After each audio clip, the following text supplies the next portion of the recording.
हमारे सामने मेरा प्यारा बच्चा जो पी ब्लॉक एलिमेंट था उसी में हम लोगों ने जो ग्रुप 15 था, ग्रुप 15 के बारे में केमिकल और फिजिकल प्रॉपर्टी सारी डिस्कस कर ली। हम लोगों ने ये भी पढ़ा कि ग्रुप 15 के जो एलिमेंट होते हैं nitrogen, phosphorus, arsenic, antimony, bismuth, वो किस तरीके का ऑक्साइड बनाते हैं, उनके ऑक्साइड के स्ट्रक्चर क्या होते थे, उनके ऑक्सो एसिड क्या होते थे, जैसे फास्फोरस के ऑक्सो एसिड जो थे, मतलब लगभग ग्रुप 15 की केमिकल और फिजिकल प्रॉपर्टी हम प्रॉपर्ली डिस्कस कर चुके हैं। अब ग्रुप 15 में कुछ एलिमेंट्स के कंपाउंड हम लोगों को डिस्कस करने हैं, जैसे नाइट्रोजन एंड फास्फोरस। तो आज हम लोग कोशिश करेंगे कि नाइट्रोजन और उसके कंपाउंड को कवर करें पूरा, कि नाइट्रोजन और उसका जो कुछ इंपॉर्टेंट कंपाउंड्स हो गए, जैसे कि HNO3 हो गया, अमोनिया हो गया, इनके सबके बारे में, उनकी प्रिपरेशन, उनकी प्रॉपर्टीज, ये सब कुछ आज हम लोग पढ़ने की कोशिश करेंगे। चलिए ध्यान दीजिएगा सभी लोग। सबसे पहले मेरा प्यारा बच्चा हम शुरू किससे करेंगे? सबसे पहले हम शुरू करते हैं डाई नाइट्रोजन से, क्योंकि नाइट्रोजन के कंपाउंड जानने से पहले सबसे पहले N2 से ही स्टार्ट करते हैं। डाई नाइट्रोजन के बारे में कुछ बातें समझ लीजिए जो बहुत ज्यादा जरूरी है। पहली बात क्या, कि जो डाई नाइट्रोजन होता है ये जनरली ट्रिपल बॉन्ड के थ्रू जुड़ा होता है। 3 कोवलेंट बॉन्ड होते हैं, 3 कोवलेंट बॉन्ड के थ्रू जुड़ा है। आप लोगों ने 10th क्लास में बहुत अच्छे से पढ़ा था कि नाइट्रोजन के जो वैलेंस इलेक्ट्रॉन होते हैं वो ग्रुप नंबर 15 में आता है, तो 5 वैलेंस इलेक्ट्रॉन होते हैं। तो इनको स्टेबल होने के लिए आपको भी पता है कि 3 इलेक्ट्रॉन्स रिक्वायर्ड होते हैं हर नाइट्रोजन को। हर नाइट्रोजन ये चाहता है कि भाई स्टेबल होने के लिए उसको 3 इलेक्ट्रॉन मिल जाए, तो वो आपस में म्यूचुअल अंडरस्टैंडिंग के साथ वो 3 इलेक्ट्रॉन को शेयर कर लेते हैं, जिससे नाइट्रोजन के बीच में क्या बन जाता है, एक ट्रिपल बॉन्ड क्रिएट हो जाता है। इसमें मैं एक तुमको अच्छी बात बताऊं, वो ये है कि नाइट्रोजन का ये जो ट्रिपल बॉन्ड है वो इतना ज्यादा स्ट्रांग होता है, ये इतना ज्यादा स्ट्रांग होता है कि जिसके कारण नाइट्रोजन जो होता है वो इनर्ट नेचर शो करता है। इस बात को बहुत अच्छे से दिमाग में बैठा लीजिए। 1 नंबर का कॉन्सेप्चुअल क्वेश्चन आता है कि नाइट्रोजन जो होता है वो इनर्ट नेचर क्यों शो करता है, तो कहोगे कि नाइट्रोजन इनर्ट नेचर शो करता है क्योंकि उसके अंदर ट्रिपल कोवलेंट बॉन्ड है। अब ट्रिपल कोवलेंट बॉन्ड ना बोलते हुए तुम ऐसे बोल लो कि उसकी बॉन्ड डिसोसिएशन एंथैल्पी बहुत ज्यादा है।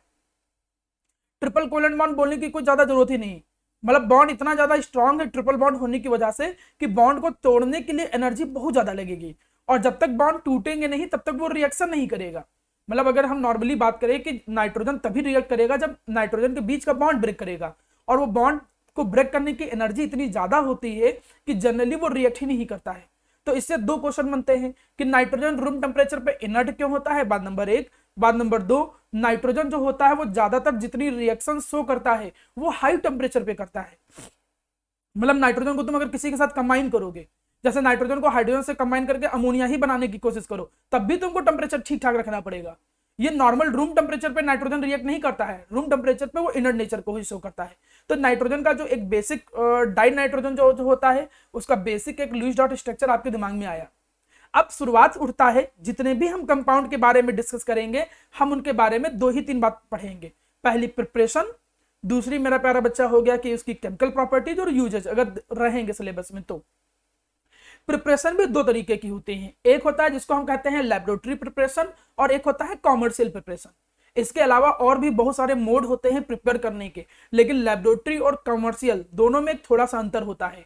कॉमर्शियली प्रिपेयर करने का मतलब ज्यादा अमाउंट में प्रिपेयर करना, और वो सस्ता होना चाहिए, भले उसकी क्वालिटी बहुत अच्छी ना हो, भले उसके अंदर थोड़ी बहुत इंप्योरिटी हो। जैसे अगर मैं एक एग्जांपल के तौर पे बात करूं, मेरा प्यारा बेटा, हम सभी लोग नमक खाते हैं NaCl। अब आप NaCl को नॉर्मली लैब में बनाने की कोशिश करो, मैं 10th में भी जनरली यही एग्जांपल देता हूं कि भाई अब ऐसा तो है नहीं कि नमक आपको खाना है तो 1 किलो एसिड लाओगे और उसी में पता चला कि सोडियम हाइड्रोक्साइड लाओगे और फिर उसको रिएक्ट कराओगे एसिड बेस, तब भी तो नमक बनेगा NaCl प्लस वाटर। लेकिन पता चला ये 1 kg आप HCl लाए, पता चला 500 रुपीज, बहुत सस्ता पा गए।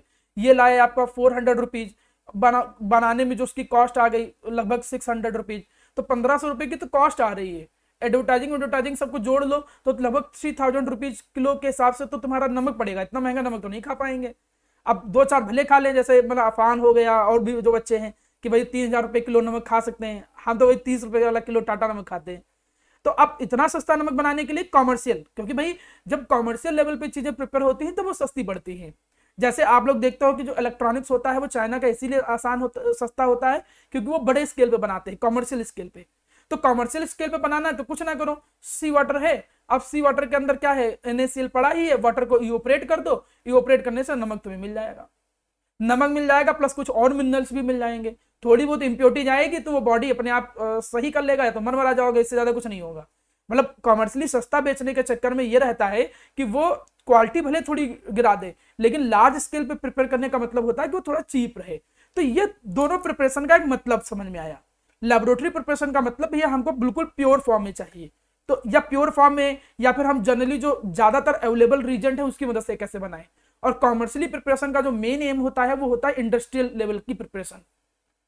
ये वर्ड मैं बार बार नहीं बोलूंगा, जब मैं ऐसा बोलूं लेबोरेटरी प्रिपरेशन, कॉमर्शियली प्रिपरेशन ऐसा, तो इसका मतलब दिमाग में आना चाहिए। तो देखिए डाई नाइट्रोजन का जो लेबोरेटरी प्रिपरेशन होता है वो होता है अमोनियम क्लोराइड के अंदर सोडियम नाइट्राइट को डाल के। देखिए कंफ्यूज मत होइएगा फॉर्मूले से, नाइट्राइट पढ़ते हैं, नाइट्रेट NO3 को कहते हैं, इसको कहते हैं नाइट्रेट, NO2 को कहते हैं नाइट्राइट। तो जैसे सोडियम नाइट्राइट के अंदर हम अमोनियम क्लोराइड डालते हैं तो ये डाई नाइट्रोजन बनता है, वाटर बनता है, plus NaCl as a byproduct बनता है। तो थोड़ा बहुत आपको हल्का फुल्का रिएक्शंस को दिमाग में बैठाना पड़ेगा, जैसे जैसे रिएक्शंस को दिमाग में बैठाते जाओगे चीजें याद भी होते जाएंगी। लास्ट में मैं कोशिश करूंगा कि सारी रिएक्शन का एक जितना भी मैक्सिमम फॉर्मेट बन सकता होगा वो सिखाऊंगा। दूसरा एक और तरीका है कि भाई आपको नाइट्रोजन प्रिपेयर करना है तो तुम अमोनियम डाइक्रोमेट ले लो। जैसे अमोनियम डाइक्रोमेट है, इसको तुमने हीट किया तो उससे भी देखो क्या बना, नाइट्रोजन प्लस वाटर प्लस जो बाकी का रिमेनिंग हिस्सा। तो अगर आपको देखो नाइट्रोजन, डाई नाइट्रोजन को प्रिपेयर करना चाहते हो तो लेबोरेटरी लेवल पे हम दो काम कर सकते हैं, खासकर ये मेन तो यही रहता है, अमोनियम क्लोराइड के अंदर सोडियम नाइट्राइट को डाल के हम नाइट्रोजन को प्रिपेयर करते हैं। लेकिन इस प्रिपरेशन के कंपैरिजन में ये जो नीचे वाला क्वेश्चन है इसको मैं ज्यादा इंपॉर्टेंट मानता हूं। क्यों? क्योंकि ये आपके एनसीईआरटी में, अगर आप सीबीएसई बोर्ड हो, आईएससी बोर्ड, तो आईएससी की किताबों में ये एज अ क्वेश्चन इंक्लूड किया गया है कि प्योर नाइट्रोजन को प्रिपेयर करने का तरीका क्या होता है, what is the method to prepare the pure nitrogen. तो प्योर नाइट्रोजन को प्रिपेयर करने का तरीका होता है कि सोडियम या बेरियम एजाइड को हीट करके। सर एजाइड क्या होते हैं? एजाइड जब नाइट्राइड इस ग्रुप के साथ, थोड़ा ध्यान दीजिएगा, यहां इसकी वैलेंसी 1 होती है, तो फॉर्मूले को लेकर कंफ्यूज मत होना। जैसे माना जो बेरियम एजाइड बनाना है तो बेरियम यहां, एजाइड ग्रुप यहां बना दिया, इसकी वैलेंसी 1, बेरियम की वैलेंसी कितनी होती है 2, तो बेरियम एजाइड का फॉर्मूला देखो क्या बन के आ गया, BaN3 का होल ट्वाइस। मतलब फॉर्मूला रट के मत जाओ, प्रॉपर कैसे बनता है वो। सोडियम एजाइड से भी प्रिपेयर कर सकते हैं, पता चला क्वेश्चन ऐसे पूछ ले, right the reaction for the preparation of die nitrogen by the help of sodium azide, और तुमको फॉर्मूला ही ना पता हो तो फॉर्मूला कैसे बनाओगे, सोडियम की वैलेंसी 1 और एजाइड जो होता है इसकी भी वैलेंसी 1, तो क्रॉस मल्टीप्लाई करोगे तो फॉर्मूला क्या आ जाएगा, NaN3। तो देखो ये एजाइड के फॉर्मूले बन गए। अब प्रिपेयर कैसे करोगे, जैसे बेरियम एजाइड है, आपको मालूम है कि भाई हमको बस केवल थर्मल डिकम्पोजिशन करना है। थर्मल डिकम्पोजिशन करने का मतलब हीट देना है, जैसे हम हीट देते हैं तो वो ब्रेक कर जाएगा। अब जितना भी नाइट्रोजन हो, सुनो, जितना भी नाइट्रोजन हो वो पूरे मतलब नाइट्रोजन पूरा मॉलिक्यूलर फॉर्म में N2 बना देता है। तो टोटल 6 मॉलिक्यूल नाइट्रोजन के दिख रहे हैं तो 3N2 बन जाएगा और मेटल जो है वो रिलीज हो जाएगा यहाँ पे। सिमिलरली अगर मैं सोडियम एजाइड की इक्वेशन लिखी नहीं है, मुझे इसी को बनाना हो सोडियम एजाइड से, हम सोडियम एजाइड से इसको प्रिपेयर करना चाहते हैं, फिर हीट करोगे, लेकिन इसको हीट करने से नाइट्रोजन ये पूरा बनाता है ना N2, तो इससे तो N2 बन नहीं पा रहा है, तो इसीलिए बैलेंस करने के लिए हम आगे 2 लगा देंगे, तो फिर से देखो वही आ जाएगा 3N2, नाइट्रोजन बन गया प्लस सोडियम देखो यहाँ पर फ्री हो गया। तो ये मेथड ज्यादा एग्जाम में पूछा जाता है क्योंकि इससे जो नाइट्रोजन प्रिपेयर होता है वो ज्यादा प्योर होता है। तो ये क्वेश्चन आपसे एग्जाम में पूछा जाता है कि बताइए right a reaction for the preparation of pure nitrogen. तो ये बुक का क्वेश्चन है इसलिए मैं इस पर थोड़ा इंपॉर्टेंट बोलता हूं, आप इसको इंपॉर्टेंट के तौर पे याद भी रखिएगा, ठीक है, डायरेक्ट कभी कभी एग्जाम में आ जाता है। आपको बस 2 ही चीज तैयार करनी है, लेबोरेटरी और जो मेन प्रिपरेशन तो बहुत सारी होती है, जैसे नाइट्रोजन की प्रिपरेशन में तुम देखो यहाँ पे, अब इनमें से कई सारी रिएक्शंस जो हैं वो एनसीईआरटी में इंक्लूड नहीं है, कुछ आईएससी में एक्स्ट्रा डाल दी गई हैं, तो रिएक्शंस तो आपको कई सारी मिल जाएंगी। जैसे फॉर एग्जांपल माना मुझे N2 को प्रिपेयर करना हो तो पहला तरीका देखो क्या हो गया, ये तो मैंने बताया ही था कि अमोनियम नाइट्राइट। अब आपको सर अमोनियम नाइट्राइट ये कहाँ बताया था हमको, तो पीछे जो तुम रिएक्शन देख रहे थे तो अमोनियम नाइट्राइट ही था।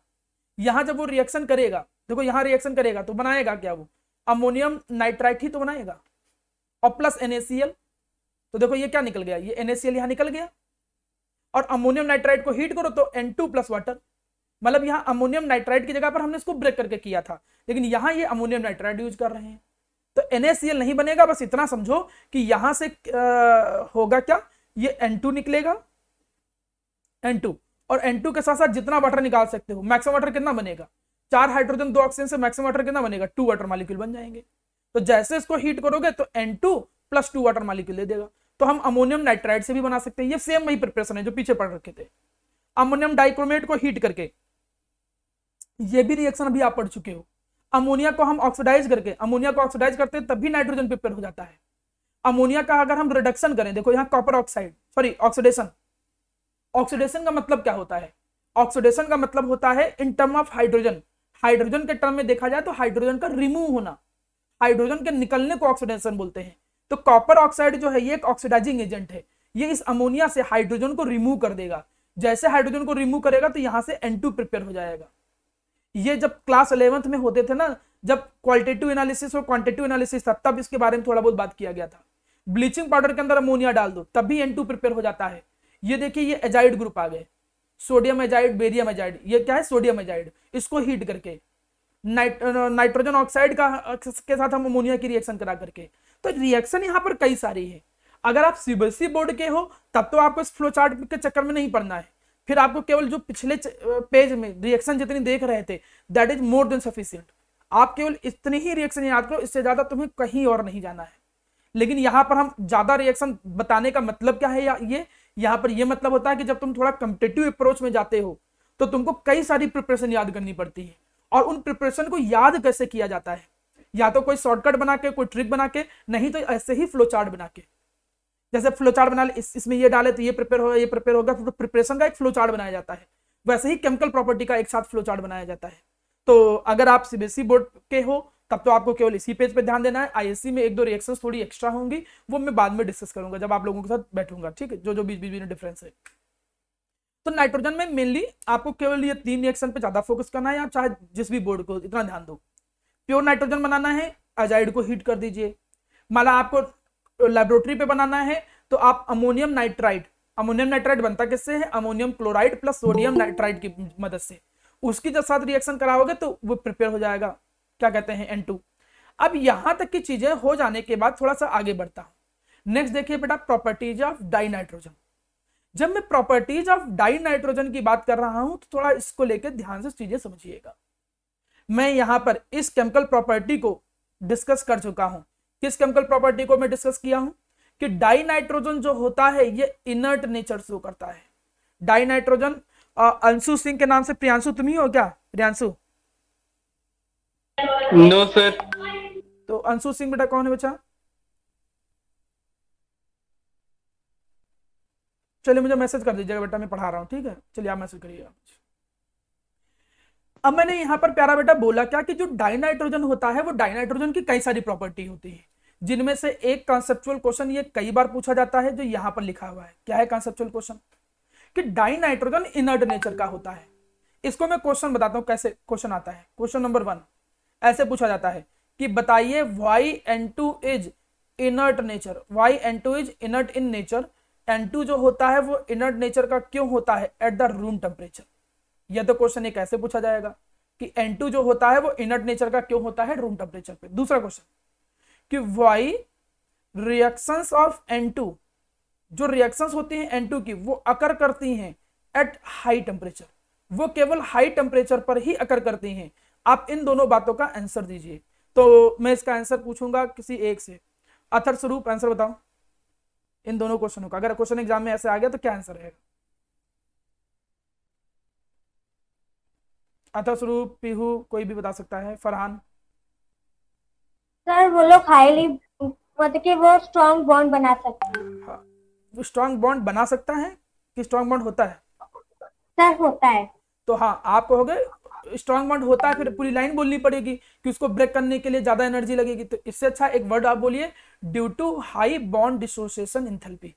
क्योंकि उसको ब्रेक करने के लिए, उस बॉन्ड को ब्रेक करने के लिए एनर्जी इतनी ज्यादा लगती है कि भाई वो रिएक्ट अगर हमें कराना है रूम टेम्परेचर पे चाहोगे तो नहीं रिएक्ट करेगा, वो इनर्ट नेचर ही शो करेगा। और अगर तुम रिएक्ट कराना चाहते हो तो थोड़ी हीट बहुत ज्यादा देनी पड़ेगी, वो जब तुम हाई टेम्परेचर दोगे तभी मेरा बच्चा वो रिएक्ट करेगा। तो ये 2 क्वेश्चन क्रिएट होते हैं ये पहली लाइन से। तो ये जो पहली लाइन है वो क्या बताता है, ये हो गया।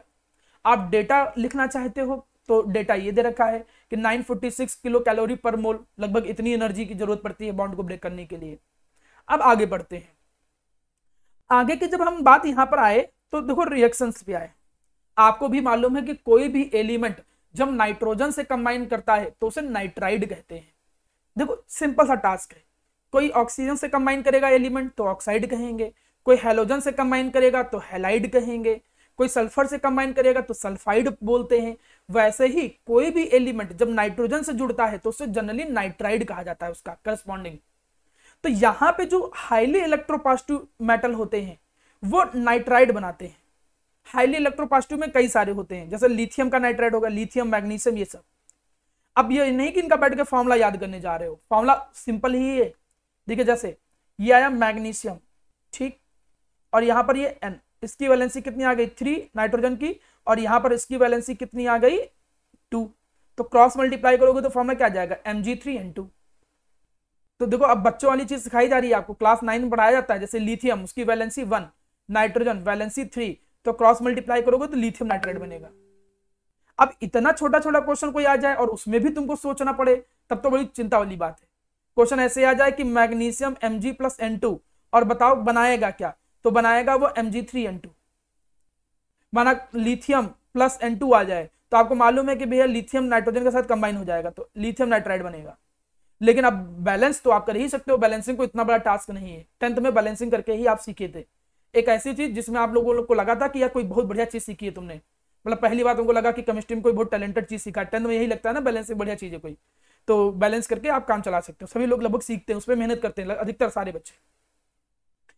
अब इतनी चीज हो जाने के बाद नेक्स्ट देखो, नाइट्रोजन जो होता है जब ऑक्सीजन के साथ कंबाइन करेगा, जैसा कि बोल भी रखे हैं हम लोग, कोई ऐसे चुपचाप रिएक्ट नहीं करेगा। आप जितनी भी रिएक्शन देख रहे हो, हर रिएक्शन में देखो हीट किया जा रहा है, हीट किया जा रहा है।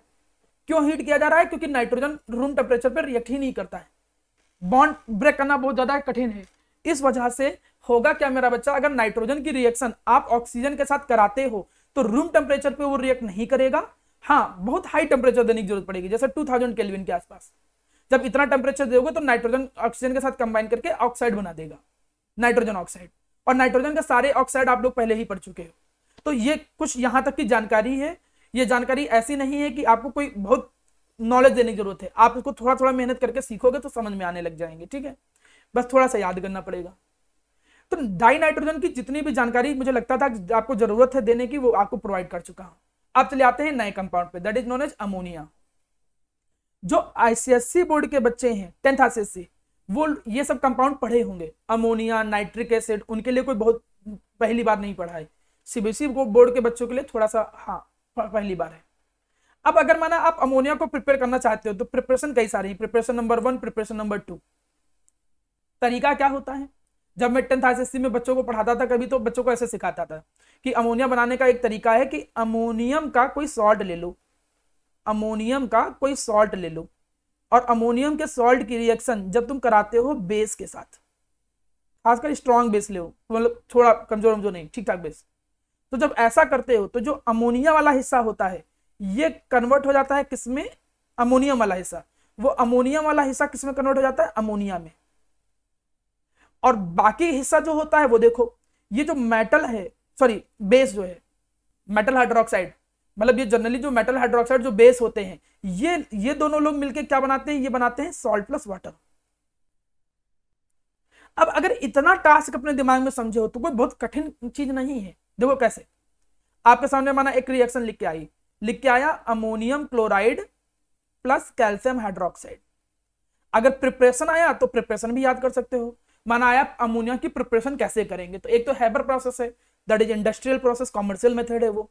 लेबोरेटरी प्रिपरेशन में जब करते हो तो आपको ये बात याद आनी चाहिए। देखिए थोड़ा सा मगिंग अप तो करना पड़ेगा आपको, सर की बात याद आनी चाहिए कि सर ने कहा था कि यार अमोनिया बनाना है तो अमोनियम का कोई सॉल्ट लो और अमोनियम के किसी सॉल्ट की रिएक्शन बेस से कराओ। अब जैसे माना ये रिएक्शन आ गई एग्जाम में, कंप्लीट द रिएक्शन, अब याद नहीं आ रहा है, तो ये जो जनरल चीज होती थी, जनरल चीज तो 10 से तुम याद करते आए हो, क्या याद नहीं करते थे कि किसी भी कार्बोनेट के अंदर अगर हम एसिड डालते हैं, किसी भी कार्बोनेट के अंदर अगर एसिड डालते हैं तो salt plus water plus CO2 बनता है, एसिड और बेस मिलाते हैं तो सॉल्ट प्लस वाटर बनता है। तो उसी जनरल फॉर्मेट में कुछ यहां याद किया आपने याद किया कि यार अमोनियम का सॉल्ट है और बेस है, सर ने बताया था कि यहीं से अमोनिया निकलता है, तो यहां से क्या निकला अमोनिया, तो ये आ गया NH3, ठीक है। अब इसमें बच क्या रहा है, Cl बच रहा है। Cl और ये बेस का जो मेटल होता है ये सॉल्ट बनाते हैं, तो Ca और Cl मिलकर सॉल्ट कौन सा बनाएंगे, कैल्शियम क्लोराइड, और बाकी बचा वाटर खाली, वाटर बन गया, तुरंत बैलेंस कर दीजिएगा। मतलब कोई उतना नहीं कि आप पूरी पूरी रिएक्शन याद कर पाना प्रैक्टिकली पॉसिबल नहीं है कि आप ऐसे याद करके जाओ 2 ammonium chloride plus this give plus 2, ऐसा नहीं याद हो सकता है। आपको एक थोड़ा थोड़ा तो फॉर्मेट दिमाग में रखना पड़ेगा। दूसरा देखो, दूसरा भी ऐसी ही रिएक्शन है, अमोनियम सल्फेट ले लिया, अमोनियम सल्फेट के अंदर बेस डाल दो, जरूरी नहीं कि NaOH ही डालो, तुम कैल्शियम हाइड्रोक्साइड भी डाल सकते हो। कैल्शियम हाइड्रोक्साइड डालते तो कैल्शियम सल्फेट बनता, लेकिन चलिए बेस यहां बदल दिया गया, ठीक, हमने बदल दिया माना बेस। अब आपको फिर से वही चीज, आपको पता है कि सर ने बताया कि अमोनिया से, अमोनियम जो हिस्सा है इससे बनता है अमोनिया, और ये जो बेस का मेटल होता है ये इसके साथ बनाएगा सॉल्ट, तो वैलेंसी के अकॉर्डिंग जब सॉल्ट बनाओगे तो सोडियम सल्फेट बनेगा और प्लस वाटर बनेगा। बाद में बैलेंस करना कोई बहुत कठिन टास्क नहीं है, 2-3 बार कम से कम मेरी बात मान के रिएक्शन लिखोगे तो आपको अपने आप चीजें समझ में आ जाएंगी। डायग्राम अगर आप देखना चाहते हो तो कुछ ऐसे इसकी प्रिपरेशन होती है। देखो, अमोनियम क्लोराइड के अंदर बेस डाला गया, जैसे बेस डाला गया तो यहां से क्या होता है, ये अमोनिया गैस प्रोड्यूस होती है। अमोनिया गैस को डाउनवर्ड डिस्प्लेसमेंट के थ्रू क्या कर लेते हैं हम लोग, कलेक्ट कर लेते हैं। इसमें ये देखो CO टावर डाला गया, CO टावर।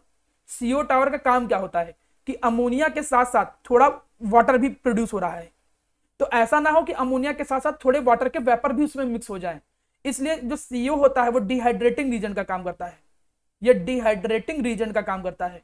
ये जो water as a moisture present होगा इसको क्या कर लेगा, एब्जॉर्ब कर लेगा, और तुमको ड्राई अमोनिया जो होगी यहां पर क्या हो जाएगी, कलेक्ट हो जाएगी।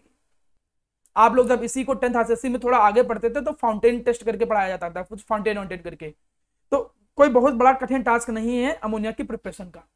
अमोनिया की अगर लेबोरेटरी प्रिपरेशन देखा जाए तो अमोनियम सॉल्ट कोई ले लो और उसकी बेस के साथ रिएक्शन करा दो, अमोनियम वाला हिस्सा अमोनिया में कन्वर्ट होगा, बाकी सॉल्ट प्लस वाटर बनेगा।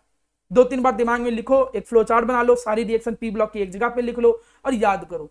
थोड़ी तो मेहनत प्यारा बच्चा करनी पड़ेगी, ये चीज बिल्कुल अच्छे से दिमाग में बैठा के रखो, ठीक। अब आ गए हैं नेक्स्ट प्रिपरेशन पे, that is known as manufacturing of ammonia, और इसको हम क्या बोलेंगे, कॉमर्शियल प्रिपरेशन। इसको हम कहते हैं हैबर प्रोसेस से प्रिपेयर करना। हैबर प्रोसेस कई जगह पर क्लास 11 में भी यूज किया गया था। रिएक्शन कहता क्या है हैबर प्रोसेस, जैसे ही तुम नाइट्रोजन और हाइड्रोजन को 1:3 रेशियो में लेते हो तो अमोनिया प्रिपेयर होता है।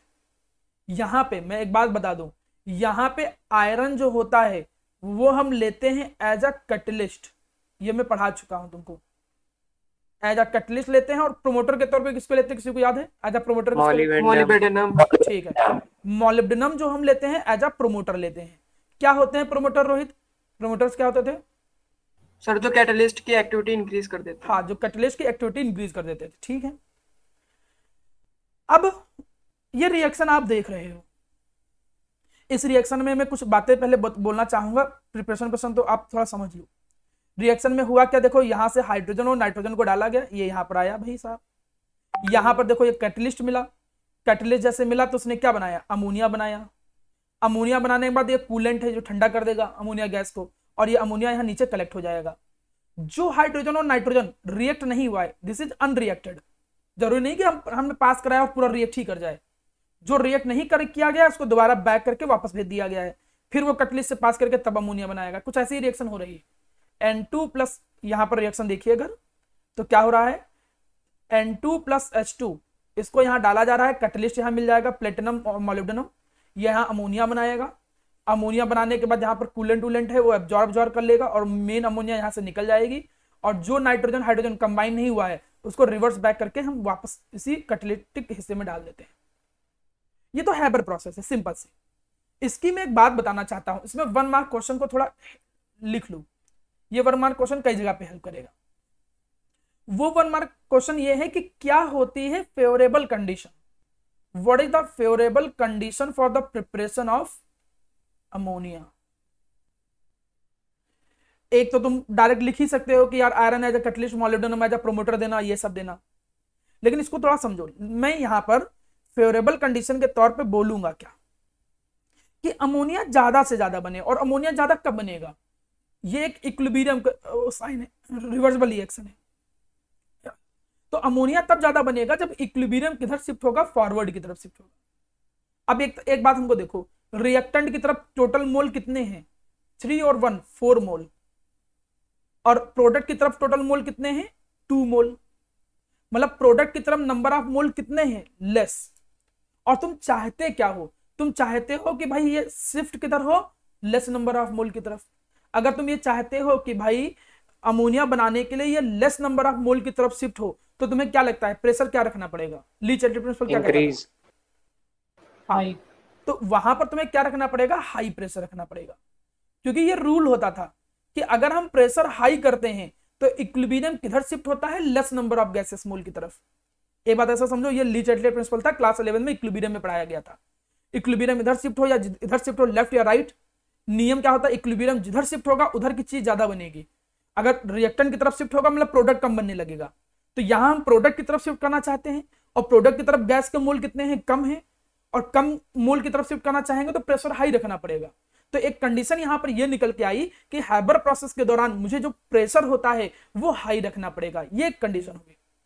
अब टेम्परेचर पे आ जाओ। ये रिएक्शन तुमको क्या दिख रहा है, एक्सोथर्मिक है कि एंडोथर्मिक है? जो रिएक्शन दिख रहा है आपको कोई बताएगा, एक्सोथर्मिक रिएक्शन है कि एंडोथर्मिक है? थर्मोकेमिकल इक्वेशन है, देखिए। हाँ, ये एक्सोथर्मिक है क्योंकि माइनस साइन है डेल्टा एच का। तो कभी भी कोई एक्सोथर्मिक रिएक्शन है अगर बना प्रोडक्ट में डेल्टा एच निगेटिव है मतलब एक्सोथर्मिक है। तो अगर फॉरवर्ड रिएक्शन तुम देख रहे हो कि फॉरवर्ड रिएक्शन है एक्सो और बैकवर्ड रिएक्शन क्या है, इंडो, और तुम चाह रहे हो कि इक्विलिब्रियम फॉरवर्ड ही शिफ्ट हो, मतलब तुम चाह रहे हो कि इक्विलिब्रियम एक्सो की तरफ शिफ्ट हो। और इक्विलिब्रियम एक्सो की तरफ कब शिफ्ट होता है, इक्विलिब्रियम एक्सो की तरफ तब शिफ्ट होता है जब टेम्परेचर तुम क्या रखो, लो रखो, तब एक्सो की तरफ शिफ्ट होता है। उल्टा पैटर्न चल रहा था, तो यहां पर तुमको टेम्परेचर क्या रखना पड़ेगा, लो टेम्परेचर रखना पड़ेगा। You have to put the low temperature. अब लो टेम्परेचर का मतलब ये भी नहीं कि नाइट्रोजन रिएक्ट ही ना करे, क्योंकि नाइट्रोजन को रिएक्ट कराने के लिए आपको भी मालूम है कि यार रूम टेम्परेचर पर रिएक्शन नहीं करता है। आप देखोगे तो उतना इतना भी लो टेम्परेचर नहीं रखा जाता है, लेकिन मतलब ये नहीं कि बहुत हाई बचाने की कोशिश करते हैं, मतलब ये नहीं कि हाई रखेंगे तो और जल्दी टूटेगा, वो ठीक है, लेकिन जो फेवरेबल कंडीशन एज इक्विलिब्रियम के तौर पर निकल के आ रहा है वो थोड़ा सा लो रखो। अगर ब्रेक करने के लिए आप देख रहे थे कितनी जरूरत पड़ रही थी आपको, लगभग 946 किलो जूल, तो 1100-1200 किलो कैलोरी के आसपास रखो, किलो कैलोरी के आसपास काम चल जाएगा तुम्हारा। तो ये फेवरेबल कंडीशन है, high temperature, high pressure, low temperature, ठीक है। थर्ड हो गया iron as a catalyst, iron as a catalyst, molybdenum as a promoter. ये 1 मार्क का क्वेश्चन है, इसको बहुत अच्छे से याद रखिएगा।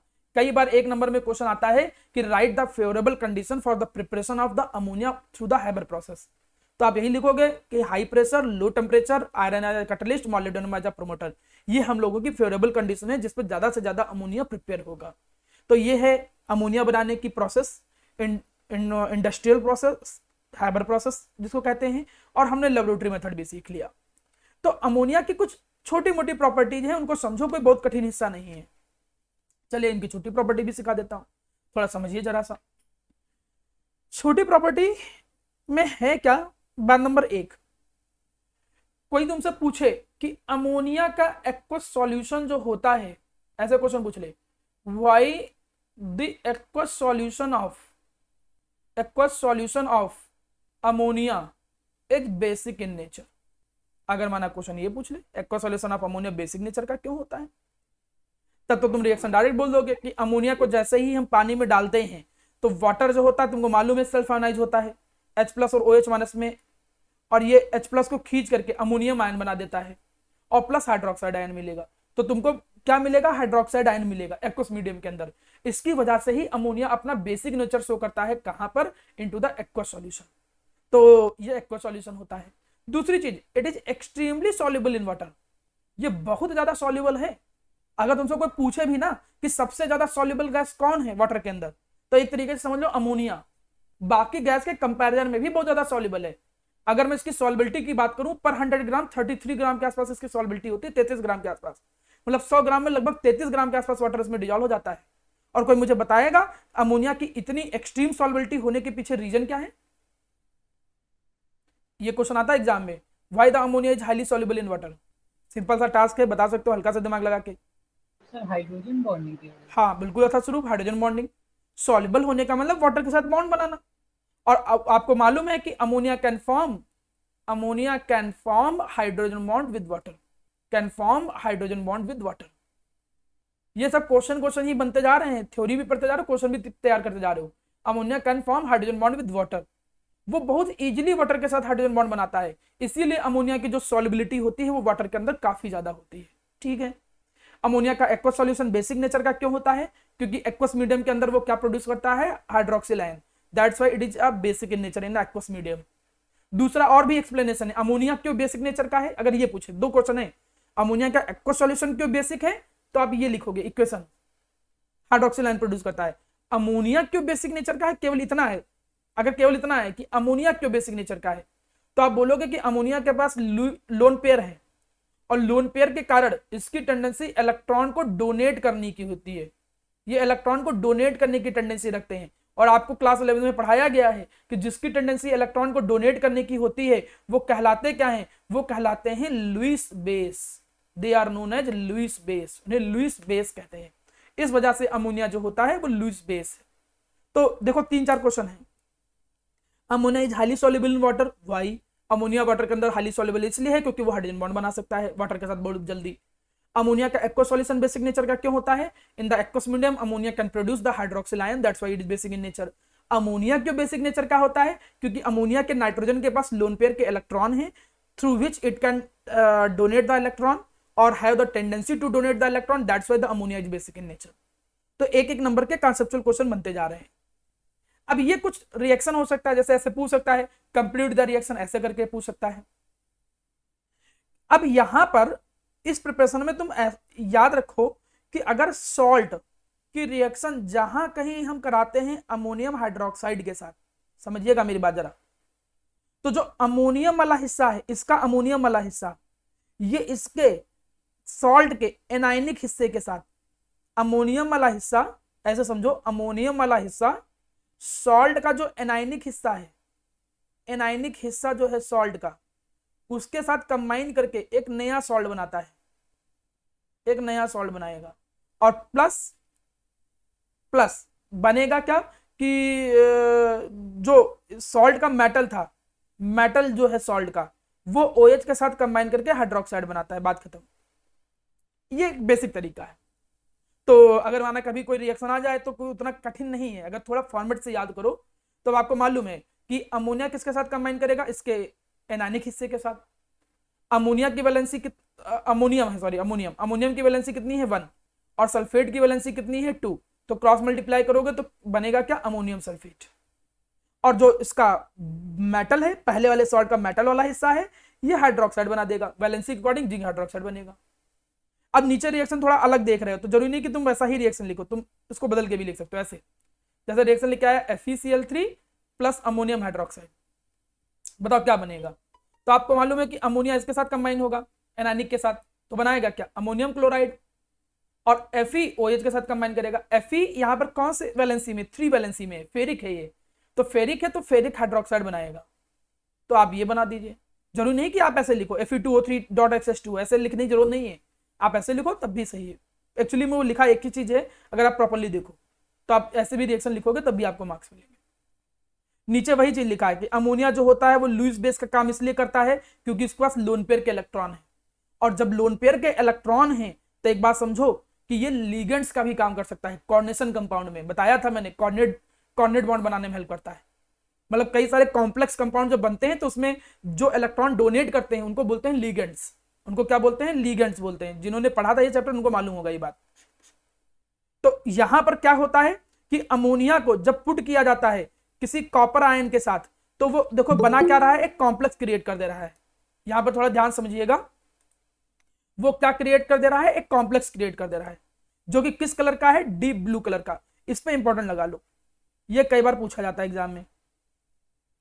ऐसा ही क्वेश्चन क्लास 11 में पूछा जाता था कि जो अमोनिया होता है, ammonia in presence of copper ion produce a deep colour blue solution. Why? वो डीप कलर का ब्लू सॉल्यूशन क्यों क्रिएट करता है? तो आप बोलोगे कि अमोनिया के पास लोन पेयर के इलेक्ट्रॉन है, तो वो उन्हीं लोन पेयर के इलेक्ट्रॉन को डोनेट करके कॉपर आयन के साथ कंबाइन करके एक कॉम्प्लेक्स बनाता है, और वो जो कॉम्प्लेक्स होता है वो डीप ब्लू कलर का होता है। तो आप ये देखिए, नीचे भी वही चीज है, नीचे भी वही चीज है कि अमोनिया जो है इसके साथ कंबाइन करके कॉम्प्लेक्स बना रहा है, लेकिन जो इनमें से क्वेश्चन आता है ये ऊपर वाला ज्यादा आता है। डीप ब्लू कलर का, इसलिए ये अलग क्वेश्चन पे ज्यादा ध्यान देना, इसको लिखने की भी प्रैक्टिस कर लेना। अब यहाँ पर थोड़ा ध्यान दीजिएगा, नाइट्रिक एसिड जो होता है वो आज की क्लास में हम लोगों को प्रॉपरली कवर करना है, और नाइट्रिक एसिड में जो इनकी रिएक्शन होती है वो बहुत इंटरेस्टिंग है, थोड़ा ध्यान सुनिए। सबसे पहले हम बात करते हैं यहाँ पर नाइट्रिक एसिड की लेबोरेटरी प्रिपरेशन की। आपको मालूम है लेबोरेटरी और कॉमर्शियल प्रिपरेशन दो ही होती हैं। कॉमर्शियल प्रिपरेशन में जाएंगे तो ऑस्टवाल्ड प्रोसेस आ जाएगा, और लेबोरेटरी प्रिपरेशन आपके सामने है। लेबोरेटरी प्रिपरेशन भी उतना कोई कठिन नहीं है। आपको पता है क्या, हमें नाइट्रिक एसिड बनाना है तो नाइट्रेट तो लेना पड़ेगा, क्योंकि नाइट्रिक एसिड में NO3 दिख रहा है, तो NO3 तो तभी मिलेगा जब कोई नाइट्रेट लोगे। तो कोई भी सिंपल सा नाइट्रेट ले लीजिए, और सबसे सिंपल सा नाइट्रेट तो सोडियम नाइट्रेट ही है, तो इसीलिए आपने यहाँ पर क्या ले लिया, सोडियम नाइट्रेट। ये प्रिपरेशन का मतलब ये नहीं है कि अगर तुम कोई और नाइट्रेट लेते तो प्रिपेयर ना होता, मतलब जनरली हम कहीं ना कहीं क्वालिटी को ध्यान में रख के ज्यादा इंप्योरिटीज ना हो, इसलिए एक सिलेक्टेड प्रोडक्ट रिएक्टेंट लिया गया है, अदरवाइज तुम कोई भी नाइट्रेट ले सकते थे। अब इस नाइट्रेट के अंदर तुम्हें हाइड्रोजन लाना है, और आपको मालूम है कि हाइड्रोजन किसकी मदद से आता है, एसिड की मदद से। तो एक सिंपल टास्क अगर दिमाग में रखो तो आपको पता चल जाएगा कि सोडियम नाइट्रेट अगर हम लेते हैं और सोडियम नाइट्रेट के अंदर अगर हम एसिड डालते हैं तो ऐसा पुट करने पे सीधे मेरा प्यारा बच्चा नाइट्रिक एसिड बन जाएगा। एक सिंपल सी प्रिपरेशन है।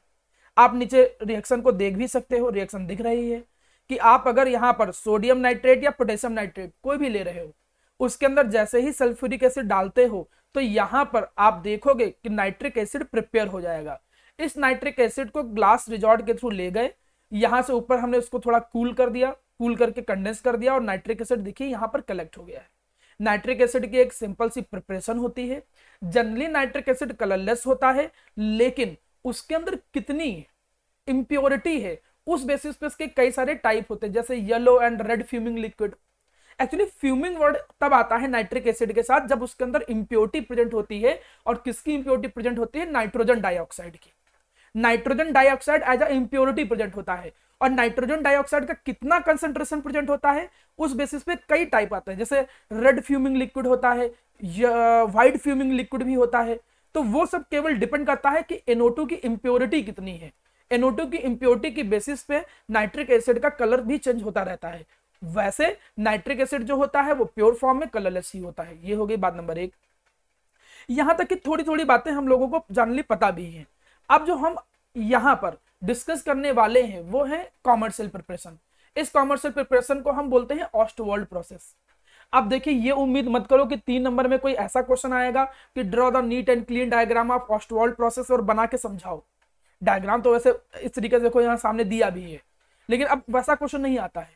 ज्यादातर क्वेश्चन कैसे आते हैं, 1 नंबर का क्वेश्चन आ जाएगा कि write the reaction involve during the Ostwald process, या कोई कॉन्सेप्चुअल क्वेश्चन आ जाएगा। तो मतलब 1 या 2 नंबर के क्वेश्चन ज्यादातर पी ब्लॉक से बनते हैं। अब समझिए कैसे करना है। सबसे पहले ऑस्टवाल्ड प्रोसेस में हम करते क्या है, इन रिएक्शंस को थोड़ा समझिएगा, फिर मैं डायग्राम के थ्रू भी समझाऊंगा। सबसे पहले हम अगर HNO3 बनाना चाहते हैं नाइट्रिक एसिड, तो अमोनिया लेते हैं और उसको ऑक्सीडाइज करते हैं। एक बात तुम प्यारा बच्चा थोड़ा समझो, ऑक्सीडाइज करने का मतलब क्या होता है। ऑक्सीडाइज करने का मतलब होता है हाइड्रोजन का रिमूवल। ऑक्सीडाइज करने का मतलब होता है हाइड्रोजन का रिमूवल भी। तो सबसे पहले ये अमोनिया ऑक्सीडाइज होता है, और किसमें, NO में। इसमें से तुम हाइड्रोजन निकाल दो, जैसे हाइड्रोजन निकालोगे तो क्या बनेगा, वाटर बनेगा। खुद ही तुम समझो। और वाटर 3 से तो बना नहीं पाओगे, इवन नंबर का होता तभी वाटर बना पाओगे, क्योंकि एक वाटर में 2 मॉलिक्यूल होते हैं। तो इवन नंबर लाने के लिए यहाँ पर 2 मोल आपने ले लिए, तो अब वाटर भी क्लियर होगा कि कितना बनेगा। ये वाटर बन जाएगा आपका 3 वाटर मॉलिक्यूल, या फिर आप अपने अकॉर्डिंग चेंज भी कर सकते हो। 3 वाटर मॉलिक्यूल बन गया, और बाकी नाइट्रोजन ऑक्साइड बनता है। ये पहली रिएक्शन है, this is the first reaction. लेकिन ये जो रिएक्शन होता है ये बहुत ज्यादा हाई टेम्परेचर पे हो रहा है। अगर तुम देखो तो 700 to 800 डिग्री सेल्सियस पे हो रहा है। अब हम जब ये वाला हिस्सा जो बनके निकला है, इतने टेम्परेचर को हम नहीं बियर कर सकते नेक्स्ट प्रोसेस के लिए, तो थोड़ा सा कूल किया जाता है। कूल करने के लिए देखो उसको किससे पास किया गया, हीट एक्सचेंजर से। हीट एक्सचेंजर कुछ नहीं करता है, वो एक ठंडा पानी लेके आता है और उसको क्या करता है, कूल करता है। वो जो इन्वायरमेंट 700 डिग्री सेल्सियस का है उसको कहां तक लेके आता है, 50 डिग्री सेल्सियस तक। अब अगले स्टेप पे क्या होता है कि ये जो नाइट्रोजन ऑक्साइड बना है इसको फर्दर ऑक्सीडाइज किया जाता है। जब हम इसको फर्दर ऑक्सीडाइज करेंगे 50 डिग्री सेल्सियस पे, तो बनता क्या है, नाइट्रोजन डाइऑक्साइड। और लास्ट में यही नाइट्रोजन डाइऑक्साइड जो होता है ये वाटर और ऑक्सीजन की प्रेजेंस में कंबाइन होके क्या बना देता है मेरा प्यारा बच्चा, HNO3 बना देता है। तो ये 3 रिएक्शन है, बस इतना आपको याद रखना है। मैं एक बार फिर से बार बार बता रहा हूं कि बोर्ड के अगर क्वेश्चन को मैं ध्यान में रख के बातें करूं तो इस बात के चांस कम है कि आपसे डायग्राम बना के क्वेश्चन पूछे। इस बात की पॉसिबिलिटी ज्यादा बनती है कि केवल वो डायरेक्ट रिएक्शन पूछे कि ऑस्टवाल्ड प्रोसेस में कौन सी रिएक्शन इन्वॉल्व होती है, आप उसको बताइए। ऑब्जेक्टिव क्वेश्चन में भी कई बार पूछा गया है। ऐसे पूछा जाएगा कि नाइट्रिक एसिड की कॉमर्शियल प्रिपरेशन का तरीका कौन सा होता है, ऑप्शन दे देगा हैबर प्रोसेस, ऑस्टवाल्ड प्रोसेस और फला प्रोसेस, तो आप ऑस्टवाल्ड पे ट्रिक कर दोगे। तो एक नंबर का क्वेश्चन ये हो गया कि HNO3 को कॉमर्शियली कैसे प्रिपेयर करते हैं। दूसरा क्वेश्चन क्या हो गया कि इसकी इक्वेशन। अब इक्वेशन सिंपल है, सबसे पहले आप अमोनिया लोगे, अमोनिया को ऑक्सीजन में डालोगे, जैसे पुट करोगे तो मेरा अच्छा NO प्लस वाटर बना देगा। बैलेंस करना है वो आप कर ले जाओगे, ठीक। सेकंड पे ये नाइट्रोजन ऑक्साइड का फर्दर ऑक्सीडेशन होता है ऑक्सीडेशन चैम्बर में, और वो बना देता है नाइट्रोजन डाइऑक्साइड। पहली रिएक्शन 700 डिग्री सेल्सियस पे होती है, 700 से 800, और अगली 50 पे होती है। और ये जो नाइट्रोजन डाइऑक्साइड बना है, इस नाइट्रोजन डाइऑक्साइड को जैसे ही वाटर की प्रेजेंस में हम लाते हैं, ये बना क्या देता है मेरा प्यारा बच्चा, HNO3 बना देता है। सिंपल सी 3 रिएक्शन याद करनी है। इन्हीं रिएक्शन को थोड़ा डायग्राम के थ्रू भी समझ लो। देखो ये है रिएक्शन, सबसे पहले हमने अमोनिया लिया और एयर लिया, एयर बोले तो O2। जैसे हमने इसको पुट किया तो आपने देखा कि यहां पर कैटलिस्ट भी यूज होता है, प्लेटिनम एंड रोडियम गेज, जैसे यहाँ पर प्लेटिनम एज अ कैटलिस्ट लिया जाता है। तो यहां पर सबसे पहले कैटलिस्ट से हमने पास कराया। आपको मालूम है कि अमोनिया, ये आपको पहले से मालूम है कि अमोनिया जब रिएक्ट करेगा O2 के साथ तो बनाएगा क्या, NO प्लस वाटर बनाएगा। तो चलो जी भैया NO बन गया यहाँ पे। लेकिन ये जो रिएक्शन हो रही थी देखो 700 से 800 डिग्री सेल्सियस पे हो रही थी, यहाँ 850 लिखा लेकिन आप 700 to 800 डिग्री सेल्सियस है, काफी ज्यादा है। तो हीट एक्सचेंजर यूज किया गया। हीट एक्सचेंजर उसके टेम्परेचर को कम करके लाएगा, कम करके कहां तक लाएगा, 50 डिग्री सेल्सियस तक लाएगा। अब ये NO जो था फर्दर फिर ऑक्सीजन के साथ कंबाइन होगा, कैसे, ऑक्सीडेशन चैम्बर में। ये ऑक्सीडेशन चैम्बर में गया, जैसे ऑक्सीडेशन चैम्बर में गया तो NO plus O2 further oxidise हो गया, दैट इज NO2। अब आपके मन में आएगा कि सर ये क्या लिखा हुआ है, यहाँ NO भी लिखा है, O2 भी लिखा है, प्लस वाटर भी लिखा है। तो NO प्लस वाटर तो बनता ही था, ये तो तुमको भी मालूम है। लेकिन जो एयर पास कराया है वो एयर भी यहां पर ऐसे पास होते हुए निकलेगी, O2 जो है। अब सिमिलरली यहां पर हम गए, यहां पर बना क्या है, NO2 बना है। तो NO2 तो दिख रहा है, सर ये बगल में NO क्या काम कर रहा है। हो सकता है कि कुछ NO ऑक्सीडाइज ना हुई हो, जो NO ऑक्सीडाइज ना हुई होगी वो यहां पर प्रेजेंट रहेगी। तो NO और NO2 का एक मिक्सचर मिल गया। फिलहाल सेकंड रिएक्शन पे तुमको NO2 मिल गया। अब ये जो NO2 आगे पास होके गया है उसको हमने किससे रिएक्ट कराया, HNO3 के साथ। जैसे HNO3 उसके साथ मिक्स होता है, गलत बोल गया मैं, जैसे ही वाटर, यहां पर फॉर्मूला थोड़ा गलत बना है, यहां पर अब देखो वाटर डाला गया, जैसे ही ये वाटर डाला गया तो वाटर के डालने पर ये NO2 जो होता है ये क्या कर देता है मेरा प्यारा बच्चा, HNO3 बना देता है। It will form the HNO3। तो यहां पर HNO3 मिल गया। एक कंटेनर आप आगे देख रहे हो, वो कंटेनर एक्चुअली बीच में आ गया। ये कंटेनर क्या कर रहा है कि जो HNO3 अभी बना रहे थे तुम, वो थोड़ा सा कंसंट्रेटेड था। तो तुमको अगर डाइल्यूट करना है तो देखो इस HNO3 को ऐसे पाइप के थ्रू लाया गया और वाटर के थ्रू उसको पुट करके हल्का सा डाइल्यूट भी किया जा सकता है। तो वो वही चीज है, बाकी एक कंटेनर बीच में एक्स्ट्रा आ गया है। बाकी आपको जो ज्यादा ध्यान रखना है वो केवल रिएक्शन पे ध्यान देना है। आपको ये पता होना चाहिए HNO3 को कैसे प्रिपेयर करते हैं कॉमर्शियली, ऑस्टवाल्ड प्रोसेस से। रिएक्शन क्या होता है, ammonia plus O2 give NO, NO फिर से ऑक्सीडाइज होता है NO2 में, और NO2 वाटर के साथ कंबाइन करके HNO3 बनाता है। देखिए ऐसा ही कुछ रिएक्शन आप सल्फ्यूरिक एसिड में भी देखोगे। तो रिएक्शन उतनी कठिन नहीं है, याद की जा सकती है। जो कठिन है उस पे हम आते हैं, वो ये है इन रिएक्शन को याद करना। आप कई बार अगर आप CBSE बोर्ड में हो तो पिछले साल का पेपर थोड़ा छोड़ दीजिएगा, क्योंकि उसमें ये हटा दिया गया था, सिलेबस रिमूव कर दिया गया था। अदरवाइज तुम किसी भी साल में जाओगे तो आपको ये HNO3 की रिएक्शन पक्का मिलेंगी। HNO3 with copper, HNO3 with iodine. अब सर क्या ये पूरी रिएक्शन हम याद करके जाएं, 4Zn + 10HNO3 क्या देगा, क्या इसको याद कर सकते हैं? तो इसको मैं थोड़ा सा एक पैटर्न के थ्रू याद कराने की कोशिश करवाता हूं, लेकिन उससे पहले कुछ बातें करते हैं। HNO3 कलरलेस होता है, प्योर की फॉर्म में आपको बताया गया, लेकिन जैसे जैसे इसमें NO2 की इम्प्योरिटी आती है वो कलर चेंज करने लगता है, वो हल्का सा येलोविश होने लगता है, ज्यादा होगा तो रेडिश होने लगेगा। तो ये सब बातें आपको मालूम है। ये भी आपको मालूम है कि HNO3 जो है वो ज्यादातर सारे मेटल के साथ कंबाइन करता है, लेकिन कुछ जो नोबल मेटल होते हैं जैसे प्लेटिनम, इनके सबके साथ, गोल्ड, इनके सबके साथ नहीं रिएक्ट करता है। पता चला एक क्वेश्चन आ जाए कि write the name of metal जिसके साथ HNO3 नहीं रिएक्ट करता है, तो गोल्ड एंड प्लेटिनम जो नॉबल मेटल होते थे। अब आगे की बात करो, सर हम ये रिएक्शन कैसे याद करें, थोड़ा हमें ये बताइए ये रिएक्शन कैसे याद करें। प्लेटिनम और गोल्ड जो होते हैं ये तो नोबल मेटल है, इसलिए रिएक्ट नहीं करते हैं, बात नंबर 1। और कुछ और मेटल है जैसे क्रोमियम, एल्युमिनियम, सर ये क्यों नहीं रिएक्ट करते हैं? क्योंकि HNO3 होता है एक ऑक्सीडाइजिंग एजेंट। तो करता क्या है कि एल्युमिनियम जब HNO3 से रिएक्ट करता है तो ये एल्युमिनियम को ऑक्सीडाइज करेगा और एल्युमिनियम के ऊपर Al2O3 की एक लेयर चढ़ा देगा। जैसे हमने कहा ये एल्युमिनियम है, अब जब हम उसको नाइट्रिक एसिड के कांटेक्ट में लाएंगे तो एल्युमिनियम पहले नाइट्रिक एसिड के साथ कंबाइन करके Al2O3 की एक लेयर बना देगा। एक नॉर्मली तुम देखो जब एल्युमिनियम बिल्कुल नया होता है तो साइन करता है, लेकिन कुछ टाइम के बाद हल्का सा उसका कलर डल हो जाता है। डल होने का रीजन क्या है कि वो एल्युमिनियम एटमॉस्फेयर के ऑक्सीजन से कंबाइन करके Al2O3 की लेयर बनाता है। तो यहां पर प्लेटिनम और गोल्ड के साथ HNO3 क्यों नहीं रिएक्ट करता है? क्योंकि वो नोबल मेटल है, नोबल मेटल रिएक्ट ही नहीं करते किसी के साथ जनरली। और क्रोमियम और एल्युमिनियम के साथ रिएक्ट क्यों नहीं करता है? क्योंकि वो HNO3 के साथ कंबाइन करके ऑक्साइड की एक लेयर उस मेटल के ऊपर चढ़ जाती है। रही बात इन रिएक्शन को कैसे याद रखेंगे, तो इस पे थोड़ा सा हम काम करने जा रहे हैं। ठीक, इनको याद करना ही करना है। तुम बोर्ड में किसी भी साल देखोगे तो ऐसा लिखा मिलेगा Cu + HNO3 complete the reaction, लिखा होगा ऐसे Zn + HNO3 complete the reaction, ऐसे लिखा होगा, कहीं कंसंट्रेटेड कहीं डाइल्यूट। तो चलिए इसको मैं याद करवाता हूं हल्का सा। ठीक है, हाउ टू लर्न, कैसे याद करेंगे, इसको एक थोड़ा सा हिंट देता हूं।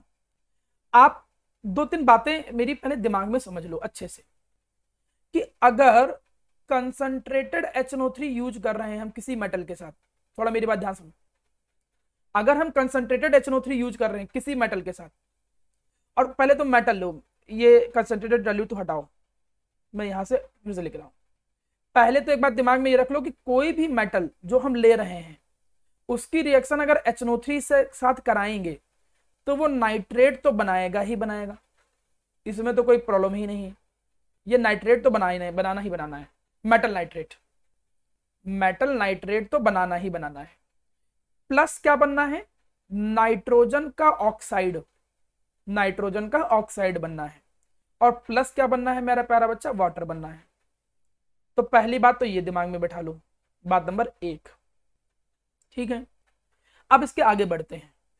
आगे बढ़ने में तुम ये समझो कि ये जो नाइट्रोजन के ऑक्साइड हैं इसमें 2 केस हैं। कौन कौन से 2 केस हैं? अगर कंसंट्रेटेड HNO3 आप लेके चलोगे तब तो कोई डाउट ही नहीं है, आप बस ऐसे समझ लो कि NO2 बनना है, फिर मतलब ये चीज पक्का है कि मेटल नाइट्रेट बनेगा और नाइट्रोजन का ऑक्साइड बनेगा प्लस वाटर बनेगा, ये पक्का है। लेकिन अगर कंसंट्रेटेड HNO3 यूज किए हो तो नाइट्रोजन ऑक्साइड कौन सा बनेगा? वो डाई वाला बनेगा, वो बिल्कुल फिक्स है, NO2 बनेगा।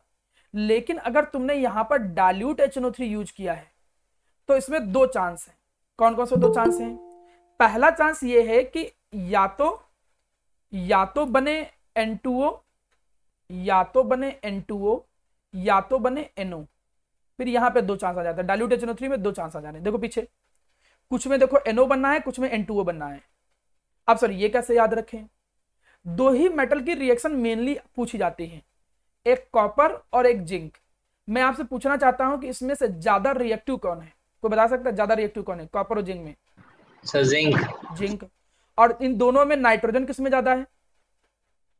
फॉर्मूला देके अंदाजा इन जनरली नाइट्रोजन किसमें ज्यादा? पहले वाले N2O में। तो ये ज्यादा रिएक्टिव है और नाइट्रोजन इसमें ज्यादा है, तो इससे याद रखना कि ये जिंक में बनता है N2O और इसमें ये कॉपर में बनता है NO। बस बात खत्म। मतलब थोड़ा थोड़ा हमको पैटर्न बनाना ही पड़ेगा, जैसे रिएक्शन भूले ना हम लोग। तो अब आपको मालूम है कि कोई भी मेटल HNO3 से रिएक्ट करेगा तो मेटल नाइट्रेट बनाएगा, नाइट्रोजन ऑक्साइड बनाएगा प्लस वाटर बनाएगा। नाइट्रोजन ऑक्साइड में 2 केस हैं, कंसंट्रेटेड HNO3 है तो बिना डर के NO2 बना दो, और अगर डाइल्यूट है तो सोचो एक बार, क्या सोचो कि N2O बनेगा कि NO बनेगा। ठीक है, चलिए जी अब आगे बढ़ते हैं। सर हाँ sir, nitric acid sir different oxide क्यों बनाता है नाइट्रोजन? बेटा ये तो डिपेंड करता है ना कि कौन सा मेटल कितना ज्यादा ऑक्सीडाइज होगा। भाई हर मेटल की रिएक्टिविटी अपनी अलग अलग होती है, कोई जो ज्यादा ऑक्सीडाइज हो जाएगा तो वो उस तरीके का ऑक्साइड बनाएगा, कम ऑक्सीडाइज होगा तो कम तरीके का ऑक्साइड बनाएगा। तो मेटल की रिएक्टिविटी बदलती है। जब मेटल की रिएक्टिविटी बदलेगी तो जो ऑक्सीडाइजिंग एजेंट आएगा वो उसको उसी रिएक्टिविटी के अकॉर्डिंग ऑक्सीडाइज करेगा। इस वजह से अलग अलग ऑक्साइड बनते हैं। अब दूसरी चीज समझो, अब हम रिएक्शन को थोड़ा यहाँ पर कंप्लीट करने की कोशिश करते हैं, शायद उससे याद आ जाए। देखो हमारे सामने 4 रिएक्शन मुझे याद करनी है, कॉपर प्लस HNO3। अभी याद हो जाएगा, कोई बहुत कठिन नहीं, शुरू में खाली बच्चों को अजीब लगता है, बाद में धीरे धीरे याद हो जाता है। Cu प्लस HNO3 माना लिख के आ गया, और यहां पर माना लिख के आ जाए डाइल्यूट। पहला चांस है आपके सामने। दूसरा चांस क्या है कि रिएक्शन ये लिख के आ जाए Cu प्लस HNO3, और यहां पर लिख के आ जाए कंसंट्रेटेड। ध्यान देना कंसंट्रेटेड डाइल्यूट पे, प्रोडक्ट बदल जाएंगे। जिंक के साथ रिएक्शन माना इसकी दे रखी है Zn प्लस HNO3, माना ये आ जाए डाइल्यूट, या फिर माना आपके सामने आ जाए Zn प्लस HNO3, माना आ गया कंसंट्रेटेड। चलो आप समझो, ये तो आपको मालूम ही है कि नाइट्रेट तो बनना ही बनना है। अब नाइट्रेट में वैलेंसी आपको मालूम है, कॉपर की वैलेंसी 2, नाइट्रेट की वैलेंसी 1, तो फॉर्मूला क्या बनेगा CuNO3 का होल ट्वाइस। कोई बहुत बड़ा टास्क नहीं है, आराम से याद कर सकते हो। ये डाइल्यूट है। अब डाइल्यूट में आपके सामने मेटल ऑक्साइड 2 बनने वाले थे, एक N2O और एक NO, तो कम वाला बनेगा क्योंकि कम रिएक्टिविटी है, तो याद आ जाएगा कि सर ने कहा था NO बनेगा, तो NO बनेगा प्लस क्या बनेगा, वाटर बनेगा। चलो देखो कम से कम ये याद हो गया तुम्हें। अब नीचे पे आते हैं, नीचे कंसंट्रेटेड है, तो कंसंट्रेटेड में नो डाउट NO2 ही बनना है, NO2 प्लस वाटर, इसमें तो कोई डर ही नहीं हो, तो पहले ही बता दिया हूं कंसंट्रेटेड में NO2 बनेगा, और कॉपर का नाइट्रेट बनना है। तो तुमको रिएक्टेंट के साथ साथ प्रोडक्ट क्या बनेंगे ये याद हो गया कम से कम। अब आगे बढ़ते हैं, जिंक नाइट्रेट, तो इसमें क्या बनेगा Zn, जिंक नाइट्रेट बनेगा ZnNO3 का होल ट्वाइस। ये डाइल्यूट है, तो डाइल्यूट में फिर से वही, या तो NO बनेगा या तो N2O बनेगा। तो यहाँ N2O बनेगा कि NO, तो N2O बनेगा क्योंकि भाई जिंक ज्यादा रिएक्टिव है, प्लस यहाँ पर क्या आ गया वाटर, फिर कंसंट्रेटेड आ गया, तो वही बनेगा ZnNO3 का होल ट्वाइस, प्लस कंसंट्रेटेड में हमेशा NO2 बनता है, कोई कंफ्यूजन ही नहीं, प्लस वाटर बन गया। तो एक स्टेप हम क्रॉस कर गए, हमको कम से कम ये पता है कि किसमें क्या क्या प्रोडक्ट बनेगा। बाकी में मैकेनिज्म और इसके बारे में किससे क्या बनता है, डिकम्पोज करते हैं तो क्या बनता है, वो लास्ट में एक लेक्चर हम लेंगे ही लेंगे पी ब्लॉक की, जिसमें हम रिएक्शन के पैटर्न और इन सब चीजों पे बात करेंगे। अभी तो हम बुक के अकॉर्डिंग चल रहे हैं, जो मेन रिएक्शन है उसको कैसे याद किया जाए। ये यहां तक की बातें हो गई, लेकिन यहां पर अगर देखा जाए तो थोड़ा सा टास्क अभी भी है। वो टास्क क्या है, वो है मेरा प्यारा बच्चा इनके आगे का कोफिशिएंट, क्योंकि बैलेंसिंग इतनी आसान नहीं है कि एग्जाम में जाओगे तो ऐसे बैलेंस करके लिख के चले जाओगे। जब छोटे छोटे रिएक्शन होते हैं तो बैलेंस कर सकते हो, तो थोड़ा तो याद करना पड़ेगा। अब थोड़ा याद करने में क्या याद रखो कि जब कंसंट्रेटेड होता है तो कोफिशिएंट खाली होता है नाइट्रेट के आगे, और जब डाइल्यूट होता है तो उसमें जो कोफिशिएंट होता है वो 3 और 4 होता है। अब सेम रूल यहाँ पे फिर से वही अप्लाई कर दो, कॉपर कम रिएक्टिव है तो 3, ये ज्यादा रिएक्टिव तो ज्यादा वाला नंबर इसको 3 और 4, मतलब जिंक के साथ 4 चेक करते हैं, सॉरी जिंक के साथ देखो 4 आ रहा है और कॉपर के साथ क्या आ रहा है 3 आ रहा है, कब डाइल्यूट के केस में, और कंसंट्रेटर में कोई कोफिशिएंट नहीं। तो चलो कम से कम आधी हमारी प्रॉब्लम और दूर हो गई कि सर ने ये कहा था कि जब कंसंट्रेटेड होगा तो कोई प्रॉब्लम नहीं, कोफिशिएंट 1 ही रहेगा, कंसंट्रेटेड होगा तो कोई प्रॉब्लम नहीं, कोफिशिएंट 1 ही रहेगा। जब डाइल्यूट रहेगा तो डाइल्यूट में 3 4 रहता है, तो कॉपर में 3 रहेगा और जिंक में 4 रहेगा। तो चलो आगे का इतना और याद हो गया आपको। अब जब इतना हिस्सा याद हो गया तो उम्मीद कर सकते हैं कि अब आप पूरी तरीके से उसको बैलेंस कर सकते हो। थोड़ा सा बैलेंस करने में हम और एक हेल्प दे सकते हैं, वो हेल्प हम ये दे सकते हैं कि एक बात तुम ये याद रखो, कैसे बताऊं, ठीक है, एक बात ये याद रखो कि नाइट्रोजन तो 2 रहने ही रहने हैं, नाइट्रोजन ऑक्साइड में नाइट्रोजन तो 2 रहने ही रहने हैं। अगर कंसंट्रेटेड है तो NO2 इसके साथ कोई छेड़छाड़ ना करना। अगर कंसंट्रेटेड है, ये मैंने थोड़ा गलत लिख दिया ना, एक डाइल्यूट में जाएगा ना, हाँ वो डाइल्यूट में जाएगा, वही मैंने गलत कर दिया, तो यहाँ पर ये डाइल्यूट में आ जाएगा 4। जैसे यहाँ कोई कोफिशिएंट नहीं आया है तो देखो कंसंट्रेटेड में NO के आगे जो है, तो NO के आगे बस ये याद रखो कि कंसंट्रेटेड के केस में NO के आगे 2NO2 आता है, NO के आगे 2NO2, कंसंट्रेटेड 2NO2। अब सर ये कैसे याद करें, तो बेटा कम से कम अगर तुम ऐसे याद करोगे ना तो बैलेंस भी कर लोगे, पूरी रिएक्शन नहीं पॉसिबल होती है। ये उम्मीद करना कि नहीं पूरा पूरा तुम याद करके चले जाओ कोफिशिएंट के सहित और तुमको याद भी रहे एग्जाम में, ये थोड़ा कम चांस है, लेकिन अगर रिलेट करके याद करोगे तो आराम से कर लोगे। अब बचे 2 NO, एक में आगे 2 लगा होता है, एक में N2O होता है, उसके अकॉर्डिंग देख लो। जैसे इसमें देखो, इसमें N2O ही है तो उसके आगे कुछ मत लगाओ और NO के आगे 2 लगा दो, मतलब हमने क्या बोला 2 नाइट्रोजन होते हैं। अब जब 2 नाइट्रोजन होते हैं उसमें एक ही एक लिखा था तो आगे 2 लगाना मजबूरी है हमारी इन सब के आगे, लेकिन यहाँ नाइट्रोजन पहले से 2 है तो इसके आगे कुछ नहीं लगाना है। जब इतना तुमने अगर कोफिशिएंट मेंटेन कर लिया तो बैलेंस आप चुटकियों में कर लोगे, फिर आप देखो बैलेंस करने में कोई खास प्रॉब्लम नहीं आएगी। आप बैलेंस करने जब बैठोगे तो अपने आप बैलेंस हो जाएगा। चलिए मैं बैलेंस करके दिखा भी देता हूँ, जिससे लगे ना कि पता लगा फंस जाओ। यहाँ चलो चेक करते हैं। अब बैलेंस करने के लिए हम करें क्या, ऑक्सीजन चेक करते पहले, देखते हैं ऑक्सीजन कितना है। HNO3 का यहाँ चेक करते हैं पहले, नाइट्रोजन देखते हैं कितना है। नाइट्रोजन यहाँ पर देखो कितना है, 2 6 और 2 कितना हो गया, 8 हुआ ना शायद, तो 8 हुआ तो यहाँ पर 2 6 8 HNO3 हुआ, तो 8 HNO3 यहाँ पर लाना पड़ेगा। चेक करते हैं, देखो 8 HNO3 यहाँ पर है। अगले में देखो यहाँ पर नाइट्रोजन टोटल कितना हो गया, 2 नाइट्रोजन यहाँ हो गया, 2 नाइट्रोजन यहाँ पर हो गया, तो यहाँ पर क्या लाना पड़ेगा हमें, 4 लाना पड़ेगा। यहाँ नाइट्रोजन चेक करो, 4 2 जा 8 और 2 10, तो यहाँ पर देखो कितना लाना पड़ेगा हमें, 10 लाना पड़ेगा। पीछे चेक कर लेते हैं, देखो 10 HNO3। नेक्स्ट में चेक करो, देखो ये कितने हैं, 2 नाइट्रोजन, यहाँ 2 नाइट्रोजन है, और यहाँ पर कितने हैं, 2 नाइट्रोजन, तो टोटल नाइट्रोजन कितने हैं, 4। और फिर लास्ट में बैलेंस करने में क्या प्रॉब्लम आएगी, जब इतना कोएफिशिएंट बैलेंस कर लिया है। अब थोड़ी और मेहनत करोगे अपना बैलेंस हो जाएगा। कॉपर 3 है तो यहाँ 3 आ जाएगा, यहाँ कॉपर 1 है तो 1 ही रहेगा, यहाँ जिंक 4 है तो यहाँ 4 आ जाएगा, यहाँ जिंक 1 है तो 1 ही आ जाएगा। रहा, उम्मीद करता हूँ कि वाटर अपने आप बैलेंस हो जाएगा। फिर अब जब बचा होगा तो वाटर अपने आप लास्ट में बैलेंस कर लीजिएगा चेक करके हाइड्रोजन के अकॉर्डिंग। हाइड्रोजन जैसे खुद ही देख लो, 4 है हाइड्रोजन तो यहाँ पर 4 वाटर आएगा, हाइड्रोजन यहाँ पर 4 है तो यहाँ 2 वाटर आएगा, हाइड्रोजन यहाँ 10 है तो यहाँ पर 5 वाटर आएगा, हाइड्रोजन यहाँ 4 है तो यहाँ 2 वाटर आएगा। अभी मैं लिख के बताऊंगा, फिर से अपने आप याद हो जाएगा। मैं इसको फिर से लिखने जा रहा हूँ, ठीक है। उम्मीद करता हूँ इस बार तुम लोग प्रॉपर तरीके से मुझे रिस्पांस दोगे। चलिए सबसे पहले हमने लिखा Cu प्लस HNO3 डाल्यूट, तो कंसंट्रेटेड लिख देता हूँ। अब हमें कोई बताओ क्या बनना है, नाइट्रेट, तो नाइट्रेट बनेगा। इसके बाद बताओ क्या बनेगा, कंसंट्रेटेड में क्या आता है, NO2। हाँ NO2 हमने फिक्स बता रखा कि कंसंट्रेटेड में ऑक्साइड NO2 ही बनना है, इसको लेकर तो कोई डाउट ही नहीं। तो NO2 बनना है, प्लस क्या बनना है, वाटर बनना है, नो डाउट। सिमिलरली अगर हम कॉपर प्लस डाल्यूट HNO3 लेते हैं, अगर हम कॉपर प्लस डाल्यूट HNO3 लेते हैं तो यहाँ पर भैया कॉपर नाइट्रेट तो बनना ही बनना है, कॉपर NO प्लस H2O। हाँ वेरी गुड, क्योंकि 2 बनते हैं, एक NO बनता है और एक N2O बनता है, तो कॉपर थोड़ा लेस रिएक्टिव है तो NO बना दो, तो NO प्लस वाटर बन गया, आराम से याद हो गया। सिमिलरली अगर हम जिंक प्लस डाल्यूट HNO3 लेते, अगर जिंक प्लस डाल्यूट HNO3 लेते तो वही नाइट्रेट बनेगा। नाइट्रेट की वैलेंसी वैसे भी जानते हो कि 1 होती है और जिंक की 2, तो फॉर्मूला तो बना ही लोगे। ऑक्साइड चूंकि डाल्यूट है तो डाल्यूट में जिंक ज्यादा रिएक्टिव तो N2O वाला बनेगा, तो N2O आ जाएगा, प्लस क्या जाएगा, वाटर आ जाएगा। नेक्स्ट देखो, जिंक प्लस HNO3 डाल्यूट वाला ले लेते हैं।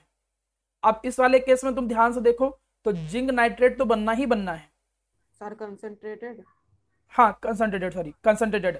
अब कंसंट्रेटेड केस में क्या बनना है, बताओ क्या बनेगा, ऑक्साइड में कौन बनेगा, NO2 very good, NO2 plus water. तो कोई बहुत कठिन चीज नहीं थी। देखो मतलब अगर इतना हिस्सा देखो, एक सिंपल सी वो लाइन याद करनी थी कि यार नाइट्रेट सब में बनता है, वाटर सब में बनता है, बस नाइट्रोजन ऑक्साइड पे ध्यान देना है।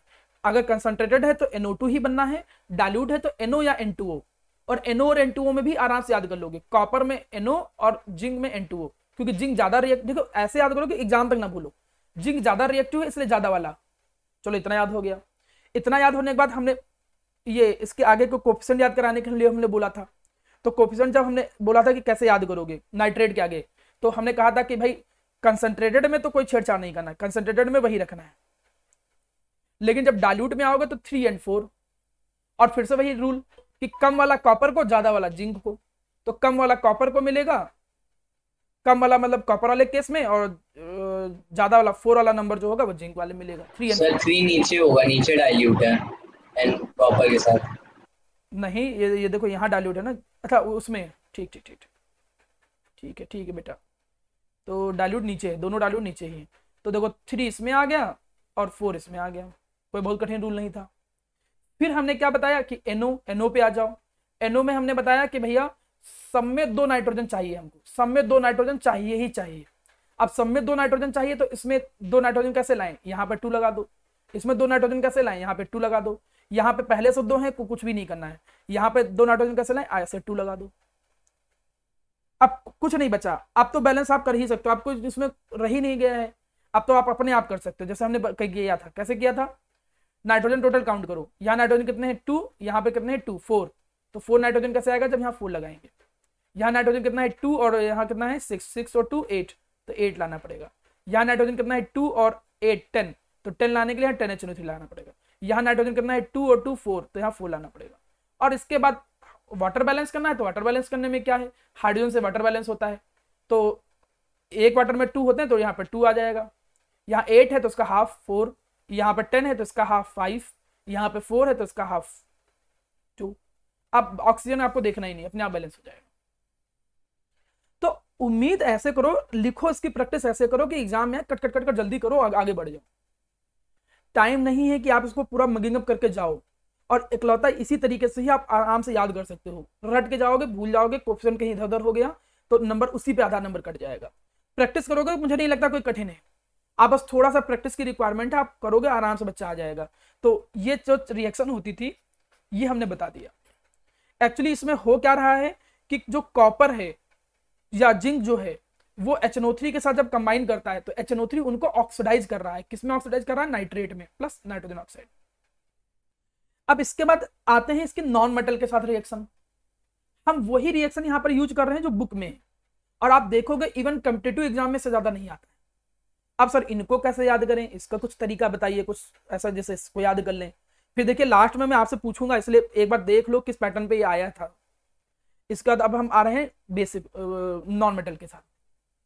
इसमें तुम बस इतना याद रखो, इसमें तुम बेटा के याद क्या रखो कि HNO3 जो होता है ये एक ऑक्सीडाइजिंग एजेंट है, ये एक ऑक्सीडाइजिंग एजेंट है। ये किसको किस में ऑक्सीडाइज कर रहा है, जैसे आयोडीन है, आयोडीन को किस में ऑक्सीडाइज करता है, आयोडिक एसिड में।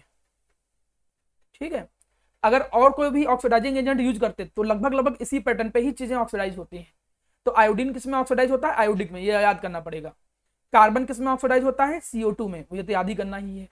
सल्फर किस में ऑक्सीडाइज होता है, H2SO4 में। HNO3 is a oxidising agent, वो नॉन मेटल को किस में ऑक्सीडाइज करता है ये तो याद करना ही पड़ेगा। और फास्फोरस किस में ऑक्सीडाइज होता है, फास्फोरिक एसिड में। तो पहला तो तुम्हें ये याद रखना है प्यारा बेटा कि किस में ऑक्सीडाइज करता है HNO3। तो चलो ये याद कर लिया हमने। क्या याद किया कि आयोडीन किस में ऑक्सीडाइज होता है, आयोडिक में। ठीक है, कार्बन किस में ऑक्सीडाइज होता है, CO2 में। सल्फर किस में ऑक्सीडाइज होता है, H2SO4 में ऑक्सीडाइज होता है। और जो फास्फोरस है वो किस में ऑक्सीडाइज होता है, वो फास्फोरिक एसिड में ऑक्सीडाइज होता है। तो किस में ऑक्सीडाइज होता है ये आपने याद कर लिया। ठीक है जी, अब आगे बढ़ते हैं। HNO3 एक ऑक्सीडाइजिंग एजेंट है, ये इनको तो ऑक्सीडाइज करेगा लेकिन खुद क्या होगा, रिड्यूस। और खुद किस में रिड्यूस होता है ये समझ लो, खुद वो रिड्यूस होता है NO2 प्लस वाटर में। ये फिक्स है कि वो अगर ऑक्सीडाइज कर रहा है तो खुद किस में रिड्यूस हो रहा है, NO2 प्लस वाटर में, खासकर नॉन मेटल में। तो हमारा कम से कम थोड़ा बहुत काम हो गया। थोड़ा बहुत काम होने का मतलब जैसे एक रिएक्शन आया आयोडीन प्लस HNO3, यहाँ डाइल्यूट कंसंट्रेटेड का केस नहीं है। ठीक है, मेटल के केस में है, मेटल की रिएक्टिविटी थोड़ी ज्यादा सेंसिटिव होती है, उसमें तो डाइल्यूट कंसंट्रेटेड है, नॉन मेटल में नहीं कुछ ऐसा। Carbon plus HNO3, acid plus HNO3, P4 plus HNO3। अब रिएक्शन मुझे लिखनी थी तो कैसे रिएक्शन लिखा, सर ने बता रखा है कि कौन किस में ऑक्सीडाइज करना है वो याद करना है। तो आयोडीन किस में ऑक्सीडाइज होता है, आयोडिक में।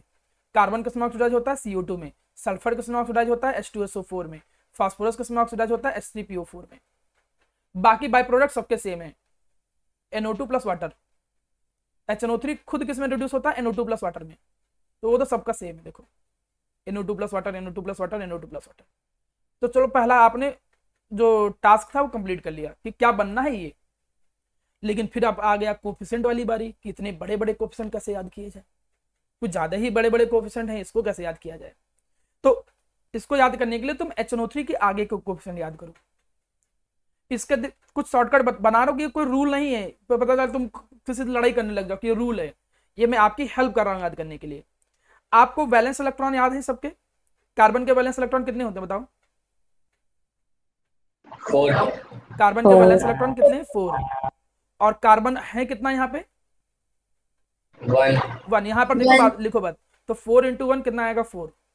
ठीक है, अब यहाँ पे देखो सल्फर के वैलेंस इलेक्ट्रॉन कितने होते हैं, 6। और सल्फर यहाँ दिख कितने रहे, 8। तो यहाँ कितना आ जाएगा, 48। ठीक है, अगला देखो फास्फोरस के वैलेंस इलेक्ट्रॉन कितने होते हैं बताइए? 5 5। और यहाँ पर फास्फोरस दिख कितने रहे? 4, तो यहाँ 20 आ गया। तो ये मतलब कोई रूल नहीं है, ये मैंने अपने अकॉर्डिंग जो मुझे लग पा रहा था पैटर्न बनाने का वो मैं बना रहा हूँ, जिससे आपको याद जल्दी हो जाए। तो कम से कम बड़े बड़े कोफिशिएंट याद हो गए कि यार इसमें 48 आता है, इसमें 20 आता है, बहुत कठिन नहीं है। 8 है और उसके वैलेंस इलेक्ट्रॉन 6 होते हैं, 8 48। 4 है, वैलेंस इलेक्ट्रॉन 5 होते हैं, 5 को 20, और 1 × 4 4। अब आयोडीन का नहीं है, आयोडीन के वैलेंस इलेक्ट्रॉन 7 होते हैं, तो 7 × 2 14 आना चाहिए। तो ये याद रखना पड़ेगा क्योंकि ये रूल तो है नहीं जो सब पे अप्लाई हो जाएगा, इसलिए कम से कम एक तो याद कर लो, कम से कम 3 बचेगा तो एक तो याद ही कर लो। तो 10HNO3 याद करना पड़ेगा, इसमें फिर कोई ऑप्शन नहीं है। अगर आप कोई अच्छा पैटर्न बना सकते हो तो कोई बुरी बात नहीं है, बहुत अच्छी बात है, लेकिन जितना अभी हम बता पाए तो उतना याद करना ही पड़ेगा, ठीक है। अब यहाँ पे balancing is not a big task, यहाँ पे बैलेंसिंग कोई बहुत बड़ा कठिन हिस्सा नहीं है। पूछिए क्यों?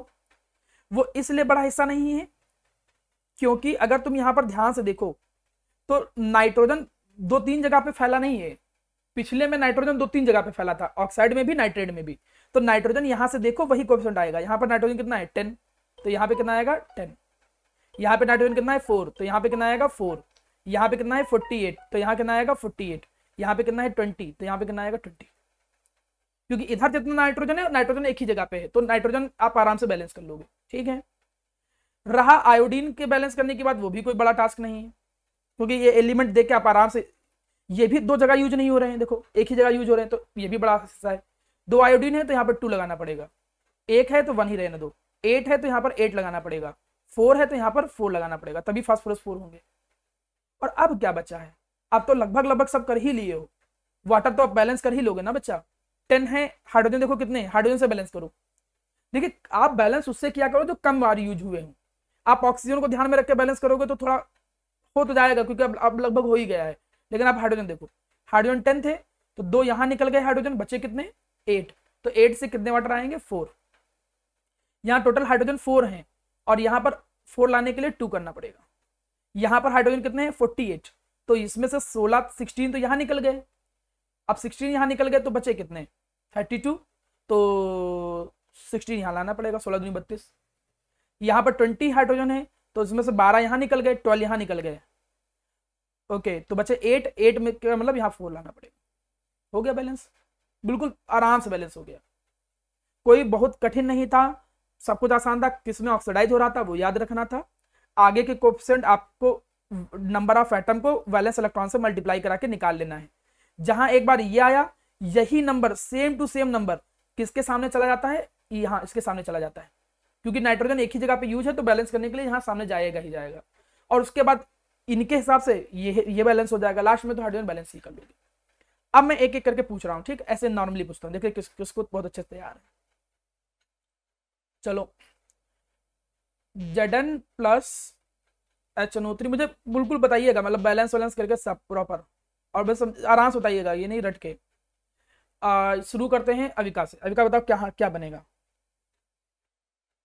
तो पहले मतलब प्रोडक्ट्स बता दो फिर बैलेंस हाँ, बाद में पहले प्रोडक्ट बताओ। पहले प्रोडक्ट क्या बनेगा? Zinc nitrate very good, plus NO2 plus water. NO2 plus water, क्योंकि ये कंसंट्रेटेड है तो NO2 ही बनना है, ये पक्का हमें पहले से मालूम है।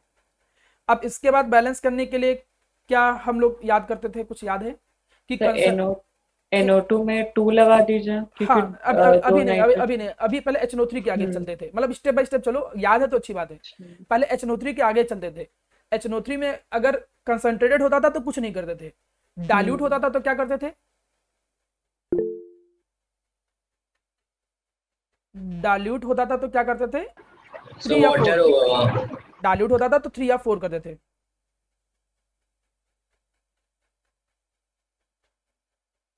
अच्छा हाँ, वो ठीक है, वाटर होगा, मैं गलत लिख दिया, NO2 प्लस वाटर, ठीक है। अब चूंकि ये कंसंट्रेटेड है तो इसके आगे कुछ नहीं आएगा। अब इसके आगे कुछ नहीं आया, चलो ठीक है। NO को बैलेंस करना हमने सिखाया, NO कैसे बैलेंस करेंगे भाई? NO2 होते हैं सब में तो यहाँ पे 2 आ जाएगा, चलो ये चीज आ गई। अब आगे बैलेंस करके बताओ पूरा वाटर, यहाँ तक तो हमको बच्चों को सिखाना था, अब आगे बताओ क्या आएगा? अभी कहाँ बोलो, नाइट्रोजन कितने हैं टोटल नाइट्रोजन काउंट करो, प्रोडक्ट साइड कितने हैं टोटल नाइट्रोजन? तो 4, तो यहाँ कितना लगा दें?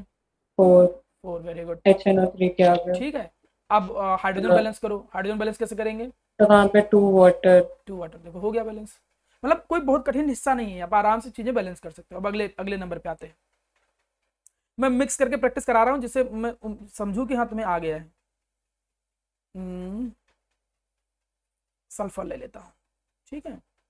I take here S8 plus H2SO4, ठीक है। तो अब मुझे बैलेंस करना है। रोहित सर बताओ। HNO3 तो HNO3 लेंगे ना। अरे मैं दिमाग आज मेरा कहीं और। HNO3 का रिएक्शन है, भावनाएं समझा करो। वो लिखा है HNO3 था, तुमको दिख कुछ हो रहा था। ठीक, अब रोहित बताओ क्या बनेगा। सर H2SO4 NO2 और हाँ H2O। नहीं कैसे किया वो दिमाग में कैसे चल रहा है ये बताओ कि सल्फर के सर साथ। सर HNO3 ऑक्सीडाइजिंग एजेंट है जो सल्फर के साथ रिएक्ट करेगा तो सल्फ्यूरिक एसिड बनाता है। ठीक है, वेरी गुड। और वो रिड्यूस करके फिर NO2 और वाटर दे वो तो देगा। फिक्स होता ही है, वेरी गुड शाबाश। अब आगे क्या करना था, कोएफिशिएंट याद करना था HNO3 का। तो HNO3 का कोएफिशिएंट किससे आता था। सर सल्फर का वैलेंस इलेक्ट्रॉन होता है 6 हाँ और उसके मल्टीप्लाई करेंगे 8 से तो तो यहाँ 48 हो 48 आ गया, जाएगा। वेरी गुड और वही चीज नाइट्रोजन के साथ हो जाएगी क्योंकि एक शाबाश, ही एक है। ठीक है। और अब बैलेंस किसको करते थे, सल्फर बैलेंस कर लेते थे। पहले जो पहला आइटम होता था 8 है तो उसके अकॉर्डिंग क्या आएगा यहाँ पे, 8। तो यहाँ 8 आ जाएगा, वेरी गुड। अब बचा हाइड्रोजन, बात खत्म। अब हाइड्रोजन बैलेंस करके बताओ कितना आएगा। 16। तो हाइड्रोजन 16H2 आएगा। हाँ 16H2 आएगा। क्यों, क्योंकि यहाँ पर हाइड्रोजन सर उनका 16, 32 हो जाएगा। हाँ 16 यूज हो चुके हैं, 32 बचे। 32 को जब बांटोगे 32 तो बचे 16 कर बस। देंगे। तो मतलब उतना कोई कठिन हिस्सा नहीं है। चलिए अब मैं एक एक करके और बच्चे से पूछता हूँ। अब बना हमारे सामने, अब आप अपने आप खुद एज अ वॉलंटियर बताइएगा किसको आता है, कौन इसको ट्राई करना चाहेगा, कौन बताना चाहेगा इसको। कोई भी, ये देखो कोई नहीं। CO2NO3 का होल ट्वाइस NO2 और water. Very good, CO3 NO3 का whole twice plus NO2 plus water, शाबाश बेटा। अब इसके बाद हम इसका कोएफिशिएंट कितना याद करते थे, कंसंट्रेटेड के NO2 के आगे से 2 आ जाएगा। हाँ NO2 का आगे 2 आ जाएगा क्योंकि कंसंट्रेटेड है तो यहाँ कुछ भी नहीं आएगा। अब इसके बाद क्या करते थे, इसके बाद फिर नाइट्रोजन टोटल बैलेंस सर करते थे। HNO3 के आगे 4 लगा दूंगा। हाँ टोटल नाइट्रोजन कितना, देखो टोटल नाइट्रोजन 2 यहाँ है, 2 यहाँ है, तो 4 आ जाएगा। और फिर लास्ट में हाइड्रोजन बैलेंस करते थे। हाइड्रोजन कैसे बैलेंस करें, सर 2 हो जाएगा। Very good. तो अगर आप रिएक्शन पे जाओगे तो आप देखोगे कुछ भी कठिन नहीं है। अब मैं बाकी मैं खुद कर रहा हूँ, इससे रिपीट भी कर दूंगा जिससे आपको कंफ्यूजन ना रहे। अब माना यहाँ पर आ गया एक एग्जांपल के तौर पर, माना P4 प्लस HNO3। हमको मालूम है भैया P4 किस में ऑक्सीडाइज होता है, फास्फोरिक एसिड में, तो फास्फोरिक एसिड बना दिया। NO2 प्लस वाटर फिक्स होता है तो NO2 प्लस वाटर हमने फिक्स कर दिया। फिर हमने क्या बताया कि HNO3 का कोएफिशिएंट कैसे याद करोगे, फास्फोरस को वैलेंस इलेक्ट्रॉन से मल्टीप्लाई करो। फास्फोरस के वैलेंस इलेक्ट्रॉन 5 होते हैं तो यहाँ पर 20 आ जाएगा, ठीक है। अब जब यहाँ पे 20 आया कोएफिशिएंट, 5 को 20, 20 आ गया, तो अब हम अगले स्टेप पे वही नाइट्रोजन के आगे लगाते थे तो नाइट्रोजन यहाँ पे 20 आ गया। अब अगले स्टेप पे हम लोग करते क्या थे, फास्फोरस को बैलेंस कर लेते थे तो फास्फोरस यहाँ पर 4 आ जाएगा, क्योंकि 4 है तो यहाँ भी 4 आ जाएगा। अगले स्टेप पे क्या करते थे, हाइड्रोजन बैलेंस। हाइड्रोजन यहाँ पर 12 है और यहाँ पर 20 है, तो बचे कितने हाइड्रोजन, 8 बचे, तो यहाँ पर वाटर कितना बना पाएगा, वो 4 बना लेगा। याद हो गया। नेक्स्ट रिएक्शन, अगली रिएक्शन माना मेरे सामने आ गई कॉपर प्लस HNO3 डाल्यूट, ठीक है। डाल्यूट अच्छा नहीं यूज किए थे अभी तक। तो अब इसमें हमको वही मालूम है कि कॉपर नाइट्रेट बनना ही बनना है, इसमें कोई बहुत कठिन टास्क है नहीं। लेकिन यहाँ पर ऑक्साइड जो नाइट्रोजन का बनेगा या तो NO बनेगा या तो N2O बनेगा, क्योंकि कंसंट्रेट नहीं है। तो अब NO N2O में कौन बनेगा, NO बनेगा, क्योंकि आपको बताया था NO और N2O में कॉपर के साथ NO और जिंक के साथ N2O, तो यहाँ पर बनेगा क्या, NO प्लस वाटर बनेगा, ठीक है। ये भी याद कर लिया। अब इसके बाद वही सेम हिस्सा क्या करना था अगले स्टेप पे, अगले स्टेप पे हमें यहाँ पर नाइट्रोजन के हिसाब से चलना है। नाइट्रोजन पहले कॉपर देख लिया, अब नाइट्रोजन देख लेते हैं। अब यहाँ 2 नाइट्रोजन हमको 2 मेंटेन करने हैं, ये मैंने बताया था कि नाइट्रोजन 2 मेंटेन ही करना है इस रिएक्शन में, तो 2 मेंटेन कर लिया। टोटल नाइट्रोजन 4 हो गया, तो यहाँ पर हमको 4 HNO3 लगा दिया। हाइड्रोजन 4 बैलेंस करने के लिए यहाँ पर 2 लगाना पड़ेगा। तो सिंपल है, मतलब अगर आप रिएक्शन देखो 8 रिएक्शन है। जनरली आप बोर्ड में देखोगे तो ये 8 रिएक्शन रिपीटेड फॉर्म में पूछी जाती थी। पिछले साल हटा दिया गया था, नहीं तो मैं तो इसे फ्री का मानता हूँ। ये ऐसी रिएक्शन है कि जिन बच्चों को पैटर्न नहीं मालूम है उनके लिए थोड़ा बहुत डरावना है, उनके लिए कोएफिशिएंट गड़बड़ी होने के चांस है। जिनको आता है वो तो खुश होकर जाते हैं कि चलो यार ये आ जाए अच्छी बात है, कम से कम ये क्वेश्चन तो पक्का करके आ जाएंगे, 2 नंबर का हो जाएगा। तो आपसे मैं ये उम्मीद करता हूं कि आप इन रिएक्शंस की प्रैक्टिस करोगे, नॉन मेटल विद HNO3 और मेटल विद HNO3, इनकी आप प्रैक्टिस करोगे। HNO3 is a good oxidising agent, एक वो बहुत अच्छा ऑक्सीडाइजिंग एजेंट है, ठीक है। अब केवल हाँ बोलो। लास्ट स्लाइड रिसेंट खोलेंगे सर एक बार सर, यहाँ पे सर एक स्टेप और बढ़ाइए। अच्छा पीछे आगे आगे आगे आगे आगे आप बताइए, एक स्टेप और आगे। सर यहाँ पे कॉपर के आगे 3 होगा ना? हाँ अभी पूरा बैलेंस नहीं किया ना। अब जैसे यहाँ पर हमें 3 और 4 याद किया था ना, ओके रुक जाओ, यहाँ इसके आगे का कोएफिशिएंट हम याद करते थे, सॉरी, तो इसके आगे का कोएफिशिएंट हाँ थोड़ा सा गड़बड़ कर दिया मैंने, ठीक है, क्योंकि हम कॉपर नाइट्रेट के आगे का कोएफिशिएंट याद करते थे और वो कोएफिशिएंट कैसे आता था, 3 और 4। कॉपर के केस में 3 आता था और नाइट उसमें जिंक के केस में शायद 4 आता था, तो यहाँ पर आई थिंक 3 आएगा, है ना। अब जब यहाँ पे 3 आएगा तो इसका नंबर कुछ गलत हो गया था क्या मेरे से, लग रहा है गलत हो गया था कॉपर, हाँ गलत ही हो गया था, ठीक है, वेरी गुड, शाबाश बेटा दिव्यांश। तो 3 और 4 भी आता है नाइट्रेट के आगे, कंसंट्रेटेड है तो कुछ नहीं आएगा, कंसंट्रेटेड में देखो कुछ नहीं आया आगे आया, लेकिन डाइल्यूट में 3 और 4 आता है, तो कॉपर के आगे 3 आता है। अब फिर पूरी बैलेंसिंग चेंज हो जाएगी, complete balancing will be change. अब कैसे बैलेंसिंग चेंज हो जाएगी, नाइट्रोजन अब देखो कितने हो गए यहाँ पर, ये हो गए टोटल 6, तो 6 नाइट्रोजन यहाँ लगे, 6 लगा दिया। हाइड्रोजन अब देखो यहाँ पर कितने हो गए टोटल, सर 8 हो गए, 8 HNO3 होगा, अच्छा हाँ, NO पे भी 2 लगेगा, यहाँ भी तो 2 था, तो टोटल 8 हो गए, तो यहाँ पर कितना आ जाएगा 8 HNO3, और यहाँ पर वाटर बैलेंस करने के लिए 4 लगा दिया।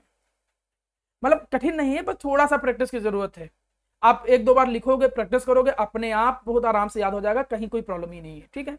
तो उम्मीद करता हूं कि नाइट्रिक एसिड की ऑस्टवाल्ड प्रोसेस कैसे होता था, पहले ammonia plus water oxygen combine करके बनाता था NO फर्दर ऑक्सीडाइज होता था, बनाता था NO2 वाटर के साथ कंबाइन करके HNO3 बनाता था। HNO3 एक ऑक्सीडाइजिंग एजेंट है, मेटल को किस में ऑक्सीडाइज करता है वो याद कराया, नॉन मेटल को कैसे ऑक्सीडाइज करता है उसकी रिएक्शन याद कराई। अब लास्ट देखो बच्चा है हमारे सामने केवल आज का टॉपिक, फिर हम क्वेश्चन प्रैक्टिस करेंगे। ये है ब्राउनिंग टेस्ट फॉर नाइट्रेट।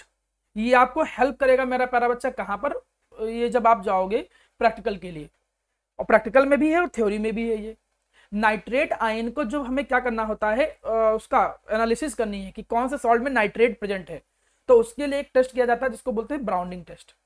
इस टेस्ट में हम करते क्या है कि सबसे पहले हम वो सॉल्ट का एक्वा सॉल्यूशन लेते हैं, जैसे जिसके अंदर नाइट्रेट है तो उस सॉल्ट का हम क्या लेते हैं एक्वा सॉल्यूशन, ठीक है, उस सॉल्ट का एक्वा सॉल्यूशन ले लिया।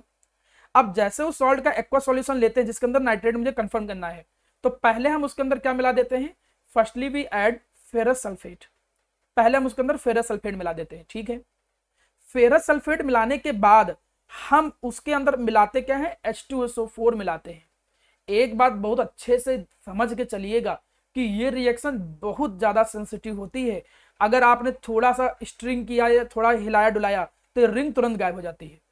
तो इसीलिए बोला यह जाता है कि जब भी आप लैब में होते हो तो लैब में यह बोला जाता है कि ऐसा भी मत करो, जैसे सबसे पहले आपने यहाँ पर क्या डाल दिया, सॉल्ट डाल दिया, एक्वा सॉल्यूशन, सॉल्ट डालने के बाद आपने FeSO4 भर दिया, you fill the FeSO4 with salt, और उसको भरने के बाद उसके अंदर क्या डालोगे, H2SO4, और बोला यह जाता है कि H2SO4 को वॉल के साथ साथ डालो, किनारे किनारे, मतलब जो भी टेस्ट ट्यूब है उसका बिल्कुल किनारे किनारे डालो, क्योंकि डायरेक्ट अगर H2SO4 डाल दिया तो वो रिंग नहीं बनेगी फिर, मतलब बिल्कुल स्लोली उसके साथ रिएक्शन होनी चाहिए। जैसे आप ऐसा करोगे तो देखोगे कि H2SO4 और फेरस सल्फेट इन दोनों के बीच में एक लेयर क्रिएट हो जाएगी पहले, जिसमें से फेरस सल्फेट ऊपर होता है, ऊपर और H2SO4 होता है नीचे, और जहां ये दोनों का मिक्सिंग होता है उसके बीच में एक तुमको ब्राउन कलर की रिंग जैसा अपीयर होगा, ये ब्राउन कलर की एक रिंग अपीयर होगा।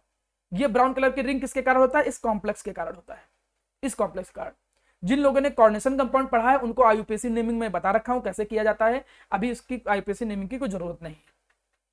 रिएक्शन होता कैसे है, सबसे पहले नाइट्रेट जो कि एक ऑक्सीडाइजिंग एजेंट के तौर पे भी रोल निभाता है, वो फेरस को फेरिक में कन्वर्ट करता है, और ये फेरिक जो है वो वाटर के साथ कंबाइन करके ये देखो एक कॉम्प्लेक्स बनाया। ये कॉम्प्लेक्स फिर रिएक्ट करता है किसके साथ, NO के साथ। सर ये NO कहां से आया था, ये नाइट्रोजन ऑक्साइड आया था जब नाइट्रेट खुद रिड्यूस हुआ था।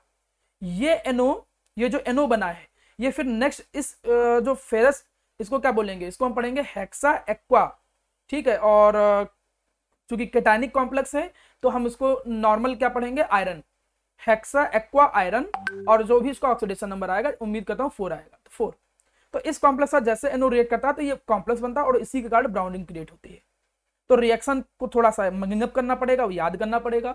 1 या 2 नंबर में क्वेश्चन आ सकता है कि आप ब्राउनिंग टेस्ट पे कमेंट करिए, तो आप बोलोगे ब्राउनिंग टेस्ट जो होता है वो नाइट्रेट आयन को फाइंड आउट करने के लिए यूज किया जाता है। सबसे पहले हम करते क्या है कि उस सॉल्ट का एक्वा सॉल्यूशन बनाते हैं, उसके अंदर हम क्या ऐड करते हैं, उसके अंदर हम ऐड करते हैं सबसे पहले ferrous sulphate. Ferrous sulphate add करने के बाद उसके अंदर H2SO4 को बड़ी जेंटली आराम से मिलाते हैं। जब हम मिलाएंगे तो दोनों का जो सेपरेटिंग लेयर है उसके बीच में एक ब्राउन कलर की रिंग बनती है, जो कि इस करस्पॉन्डिंग कॉम्प्लेक्स के कारण होती है। तो इस टेस्ट को बोला जाता है ब्राउनिंग टेस्ट। इतना होने के साथ ही नाइट्रोजन के जो कंपाउंड हैं वो आपके पूरी तरीके से कंप्लीट हो गए हैं। ग्रुप 15 का मान के चलिए कि काफी हिस्सा कंप्लीट हो गया है। फास्फोरस के कुछ कंपाउंड रह गए हैं, वो हम कवर कर लेंगे। चलिए कुछ क्वेश्चन प्रैक्टिस कर लेता हूं, 10 मिनट एक्स्ट्रा मैं आज लूंगा, ठीक है। तो 10 मिनट में मुझे क्वेश्चन करने हैं, 10-15। जैसे मुझे कोई आंसर देना चाहेगा, PF4 नोन होता है, NF5 नोन नहीं होता है, क्यों? डी ऑर्बिटल नहीं होता उसमें। वेरी गुड, क्योंकि नाइट्रोजन के पास डी ऑर्बिटल नहीं होता। Nitrogen don't have D orbital, इसके पास डी ऑर्बिटल्स नहीं होते हैं। डी ऑर्बिटल ना होने के कारण अपनी वैलेंसी को नहीं एक्सटेंड कर सकते, कैन नॉट एक्सटेंड वैलेंसी। ये अपनी वैलेंसी नहीं एक्सटेंड कर पाएंगे, इसी वजह से NF5 नहीं बनता है, P5 बन सकता है, क्योंकि फास्फोरस के पास डी ऑर्बिटल है। देखिए कॉन्सेप्चुअल क्वेश्चन कैसे आते हैं, तुमने पढ़ा क्या है और क्वेश्चन कैसे आ रहे हैं, इस चीज को समझो। दूसरा क्वेश्चन भी मैं डिस्कस कर चुका हूं, मॉलिक्यूलर नाइट्रोजन वेरी इनर्ट होता है केमिकली। Triple bond. तो ट्रिपल बॉन्ड मतलब बॉन्ड डिसोसिएशन एंथैल्पी बहुत ज्यादा होती है। Very good, bond dissociation enthalpy बहुत ज्यादा होती है। नेक्स्ट क्वेश्चन पे आते हैं। कहा गया, ये अच्छा क्वेश्चन, इस पे थोड़ा ध्यान दो। देखा गया कि नाइट्रोजन एंड फ्लोरीन का जो बॉन्ड है, नाइट्रोजन और फ्लोरीन का जो बॉन्ड है, इसकी बॉन्ड लेंथ थोड़ी सी बड़ी है। मतलब अगर हम कोवेलेंट रेडियाई देखें तो कोवेलेंट रेडियाई अगर ये नाइट्रोजन है और ये फ्लोरीन है, ठीक है, तो नियम तो ये कहता है मेरा प्यारा बच्चा कि इनके रेडियस के बीच के बराबर होना चाहिए। मतलब जो इसकी कोवेलेंट रेडियाई है उसकी कोवेलेंट रेडियाई बॉन्ड लेंथ इसके बराबर होना चाहिए, लेकिन उससे लॉन्गर होता है बॉन्ड लेंथ। तो मतलब एक्चुअल में जो NF की बॉन्ड लेंथ है वो थोड़ी सी लॉन्गर है। तो देखो जो नॉर्मल कोवेलेंट रेडियाई के साथ, देखो बॉन्ड लेंथ कहते कैसे थे, 2 एटम हैं, उनके न्यूक्लियस के बीच के डिस्टेंस को बॉन्ड लेंथ बोलते थे, क्लास 11 में पढ़ा है। तो जितना होना चाहिए, अगर बॉन्ड लेंथ उससे स्मॉल हो जाए इसका मतलब एटम थोड़ा और क्लोज आ गए हैं, ठीक, और बॉन्ड लेंथ थोड़ी ज्यादा हो जाए इसका मतलब थोड़ा सा दूर चले गए हैं। आपको आंसर उसी के बेसिस पे देना है। तो आप आंसर यहां पर दोगे क्या, आप यहां पर यह आंसर दोगे कि नाइट्रोजन एंड फ्लोरीन दोनों जो है वो बहुत स्मॉल साइज के हैं, दोनों बहुत स्मॉल साइज के हैं। स्मॉल साइज होने के कारण उनके बीच की या उनमें इलेक्ट्रॉन डेंसिटी क्या होती है, बहुत ज्यादा। मतलब नाइट्रोजन पे भी इलेक्ट्रॉन डेंसिटी ज्यादा होती है और फ्लोरीन पे भी इलेक्ट्रॉन डेंसिटी ज्यादा होती है, जिसके कारण इलेक्ट्रॉनिक रिपल्सन लगेगा और इलेक्ट्रॉनिक रिपल्सन से वो थोड़ा दूर भाग जाएंगे, जिसकी वजह से बॉन्ड लेंथ थोड़ी इंक्रीज हो गई। मतलब आपने जो थ्योरी पढ़ा है उससे क्वेश्चन बनते ही बनते हैं, प्लस कुछ आपको कॉन्सेप्चुअल क्वेश्चन भी पता होने चाहिए, जो कि आपका केमिकल बॉन्डिंग जो 11th का कॉन्सेप्ट है उस पर भी बेस रहता है, पीरियोडिक टेबल पर भी बेस रहता है। तो आपको ये सब चीजें पता होनी चाहिए। चल अच्छा, कोई हमको बता सकता है ये क्वेश्चन क्लास 11 का है ये, मतलब ऐसा ही क्वेश्चन क्लास 11 में होता था, अगर कोई बता सकता हो। मैं क्लास 11 का क्वेश्चन दे दूं। क्लास 11 में ये होता था क्वेश्चन कि CCl4 की हाइड्रोलिसिस नहीं होती थी। हाइड्रोलिसिस का मतलब उसमें हम वाटर नहीं ऐड कर सकते थे, लेकिन सिलिकॉन टेट्राक्लोराइड में इसकी हाइड्रोलिसिस पॉसिबल है। ये क्वेश्चन होता था क्लास 11 का। सर क्योंकि इसके पास डी ऑर्बिटल नहीं होते थे तो हाँ, लोन पे आजकल। तो यही इसका आंसर आएगा। आप बोलोगे कि NF3 में ना तो नाइट्रोजन ना तो फ्लोरीन, इन दोनों में से किसी के पास भी डी ऑर्बिटल नहीं है। और वाटर जब रिएक्ट करता है, हाइड्रोलिसिस रिएक्शन जब होती है इनऑर्गेनिक के अंदर, तो वाटर को चाहिए क्या, वैकेंट ऑर्बिटल चाहिए, और वैकेंट ऑर्बिटल डी के मिलना है तो और अच्छी बात है। तो आप बोलोगे कि ना तो NF3 में ना तो नाइट्रोजन के पास ना तो फ्लोरीन के पास, किसी के पास भी वैकेंट डी ऑर्बिटल नहीं है। डी ही ऑर्बिटल नहीं है तो वैकेंट की क्या मतलब। और यहाँ पर क्लोरीन है द डी ऑर्बिटल, क्लोरीन के पास डी ऑर्बिटल होता है। तो जब भी हाइड्रोलिसिस रिएक्शन आएगी, मैकेनिज्म बाद में डिस्कस करेंगे कभी, तो जब भी हाइड्रोलिसिस रिएक्शन होती है तो कम से कम डी ऑर्बिटल वैकेंट होना ही चाहिए जिससे वो रिएक्शन कर पाता है। तो देखो ये क्वेश्चन आप बना ले जाओगे ऐसे, ठीक है। और क्वेश्चन पे आते हैं, कराए कि नाइट्रोजन एंड क्लोरीन, देखिए जब आप ऑफलाइन में आओगे तो हर चैप्टर के ऐसे ही क्वेश्चन प्रैक्टिस होगा, क्योंकि पढ़ तो तुमने बहुत कुछ लिया है, बिना प्रैक्टिस लगभग सब कुछ अधूरा रहता है जानकारी। तो हम कॉन्सेप्चुअल क्वेश्चन, न्यूमेरिकल क्वेश्चन, अब तो पहला जो टेस्ट होगा वो ऑब्जेक्टिव बेस रहेगा, तो आपको डीपीपी दी जाएंगी जिसमें ऑब्जेक्टिव कितनी जल्दी करना है, ऑब्जेक्टिव का मतलब आपको ट्रिक भी बताई जाएंगी, फिर जैसे कम्पिटेटिव अप्रोच होता है उस तरीके से कितनी जल्दी करोगे, फिर हम उस अप्रोच से आपको पढ़ाएंगे। तो ऑफलाइन क्लासेस कोशिश करिएगा करने के लिए, ठीक है बेटा। नाइट्रोजन एंड क्लोरीन दोनों की इलेक्ट्रोनेगेटिविटी सेम है, नाइट्रोजन की भी इलेक्ट्रोनेगेटिविटी सेम है, क्लोरीन की भी सेम है, लेकिन नाइट्रोजन जो होता है वो रूम टेम्परेचर पे इनर नेचर होता है, क्लोरीन नहीं होता है। तो आंसर वही आ जाएगा कि नाइट्रोजन जो होता है ये ट्रिपल बॉन्ड बना सकता है, nitrogen can form the triple bond, वो मल्टीपल बॉन्ड बना सकता है, ठीक है। बट फास्फोरस के बीच में सिंगल बॉन्ड होता है, इनमें पाई बॉन्ड नहीं पाया जाता है। आप बोलोगे फास्फोरस के बीच में there is no any pi bond, उनमें पाई बॉन्ड नहीं होता है। और नाइट्रोजन के बीच में क्या होता है, ट्रिपल बॉन्ड होता है। स्मॉल साइज होने के कारण ओवरलैपिंग बड़ी जल्दी हो जाती है, इनके जो पी ऑर्बिटल्स होते हैं वो बड़ी आराम से ओवरलैप करके ये पाई बॉन्ड बना सकते हैं। और आपको मालूम है कि ट्रिपल बॉन्ड ज्यादा स्ट्रांग होता है, इसी वजह से N2 रूम टेम्परेचर पे इनर्ट होता है और ये इनर्ट नहीं होता है, क्योंकि ये ट्रिपल बॉन्डिंग नहीं कर सकता है नाइट्रोजन की तरीके से। इस बात का आंसर अच्छा कोई लोग दो, कोई भी, प्रियांशु, सृष्टि की हो। सर क्योंकि H3PO3 की बेसिसिटी 2 होती है, मतलब 2 H+ हाँ। आयंस दे सकता है। यहाँ पर जब ये क्वेश्चन आया है तो कंफ्यूज मत होना अचानक, यहाँ पे तो लिखा है डाइप्रोटिक, ये क्वेश्चन से हम सिखाना क्या चाह रहे हैं कि पता चला आ जाए ऐसे क्वेश्चन आ जाए H3PO3 और पूछे कि इसकी बेसिसिटी बताओ, बेसिसिटी बताओ, तो पता चला 3 वाला ऑप्शन आया और तुम माने कंफ्यूजन के यार कि हम लोग तो ऐसे ही पढ़ते थे बेसिसिटी, सॉरी ये PO4 की 3 ही होती है, PO3 है ये एक्चुअली, PO3 है।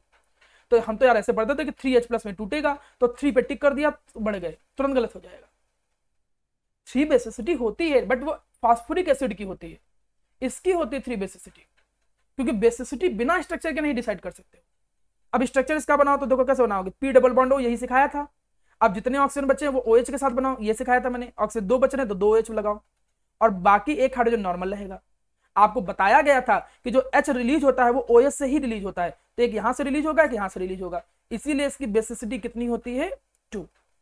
और ये डाइप्रोटिक इसीलिए कहलाता है क्योंकि ये 2H+ यूज करता है। ये डाइप्रोटिक इसलिए क्योंकि ये 2H+ यूज करता है। फॉर्मूला देख के जल्दबाजी में 3 मत लिख के चले आना, H3PO4 में जरूर होता है, या तो याद कर लो ये बात कि H3PO4 तो होता है ट्राइबेसिक, लेकिन ये जो H3PO3 होता है वो डाइबेसिक ही है। तो यहां पर गलती मत करना, आप जितना क्वेश्चन लगाओगे आपको कंटेंट उतना ही अच्छे से, और मतलब जिसको हम कहते हैं उस पर धार आएगी। नॉलेज तो सीख लिया, तलवार आपने बना ली, नॉलेज सीख लिया, लेकिन धार तभी लगेगी जितना ज्यादा प्रैक्टिस करोगे। अदरवाइज ऐसी तलवार लेके जाओगे क्वेश्चनों नहीं कटेगा तो तुम्हारे घर वाले तुम्हारे गला काट देंगे, बस ये ध्यान रखना। अगला question, NF3 and NH3 both are pyramidal but widely difference in dipole moment. ये तो क्लास 11 का सभी लोग बता सकते हैं। अब ये मत कहना कि ये क्वेश्चन भी नहीं आता है यार क्लास 11 वाला, बेटा ये ऐसा क्वेश्चन है जो केमिकल बॉन्डिंग में बार बार आता था और हर टेस्ट में पूछा जाता था। ये NF3 है, ये NH3 है। सर एक्सप्लेन कर दीजिए, नहीं पढ़ा था केमिकल बॉन्डिंग। बताएंगे तो हम है ही बेटा, पढ़ाओ चाहे ना पढ़ाओ, लेकिन हम देखना चाह रहे हैं कि क्वेश्चन सर याद। क्योंकि फ्लोरीन ज्यादा इलेक्ट्रोनेगेटिव होता है। ना ना ना भाई, तुम तो तीर मारने लग गए। तो डाइपोल मोमेंट किसी को पढ़ाया था भैया क्लास 11 में? मृदुल, ये क्वेश्चन पढ़ाया था, बताओ। जो पुराने बच्चे हैं बता सकते हैं भैया। सर NH3 का डाइपोल मोमेंट NH ज्यादा होता है। हाँ वो होता है, लेकिन आप उसको ऐसे बोलोगे कि इसमें डाइपोल मोमेंट मोर इलेक्ट्रोनेगेटिव की तरफ था, इसमें डाइपोल मोमेंट मोर इलेक्ट्रोनेगेटिव की तरफ था, इसमें डाइपोल मोमेंट मोर इलेक्ट्रोनेगेटिव की तरफ था। एक डाइपोल मोमेंट लोन पेयर की तरफ होता है जिसको बोलते हैं ऑर्बिटल डाइपोल मोमेंट।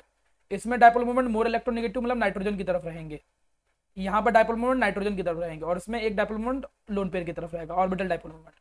तुम देख रहे हो ये डाइपोल एक वेक्टर क्वांटिटी, डाइपोल मोमेंट एक वेक्टर क्वांटिटी है, तो ये वेक्टर ऊपर की तरफ जा रहे हैं, तो जब ऊपर की तरफ जा रहे हैं तो सारे एडअप हो जाएंगे, और इसमें कुछ नीचे आ रहे हैं कुछ ऊपर जा रहे हैं तो कैंसिल आउट हो जाएगा।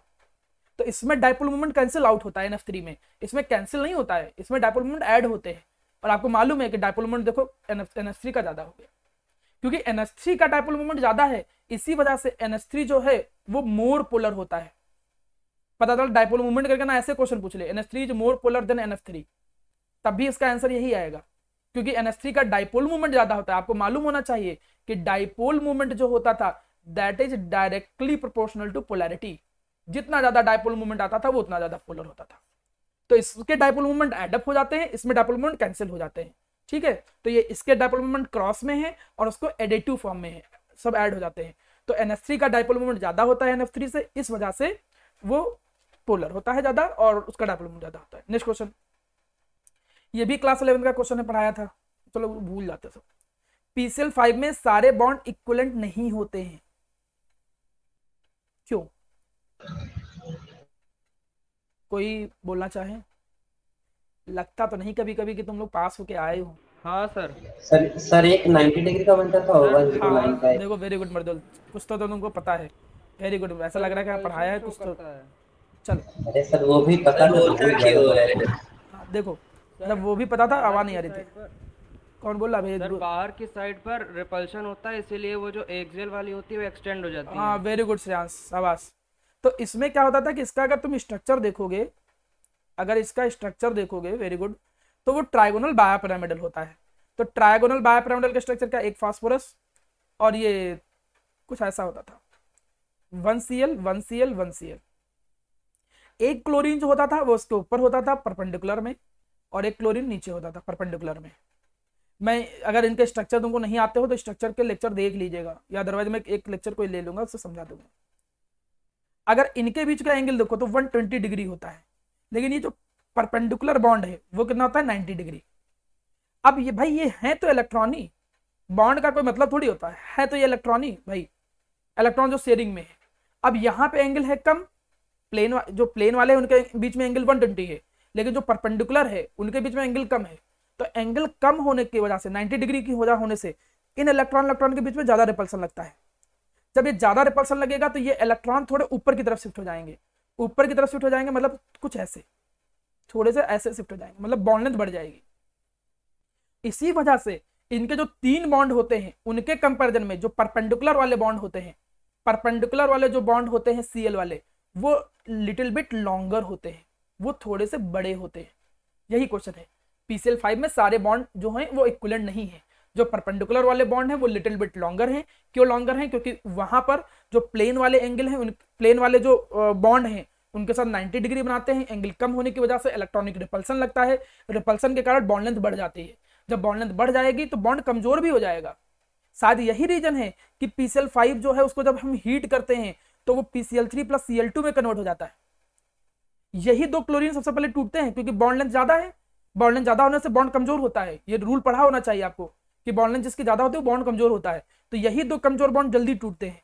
जब ये 2 कमजोर बॉन्ड जल्दी टूटेंगे तो देखो तभी Cl2 बन गया, सीधे क्या मिल गया? Cl2 मिल गया।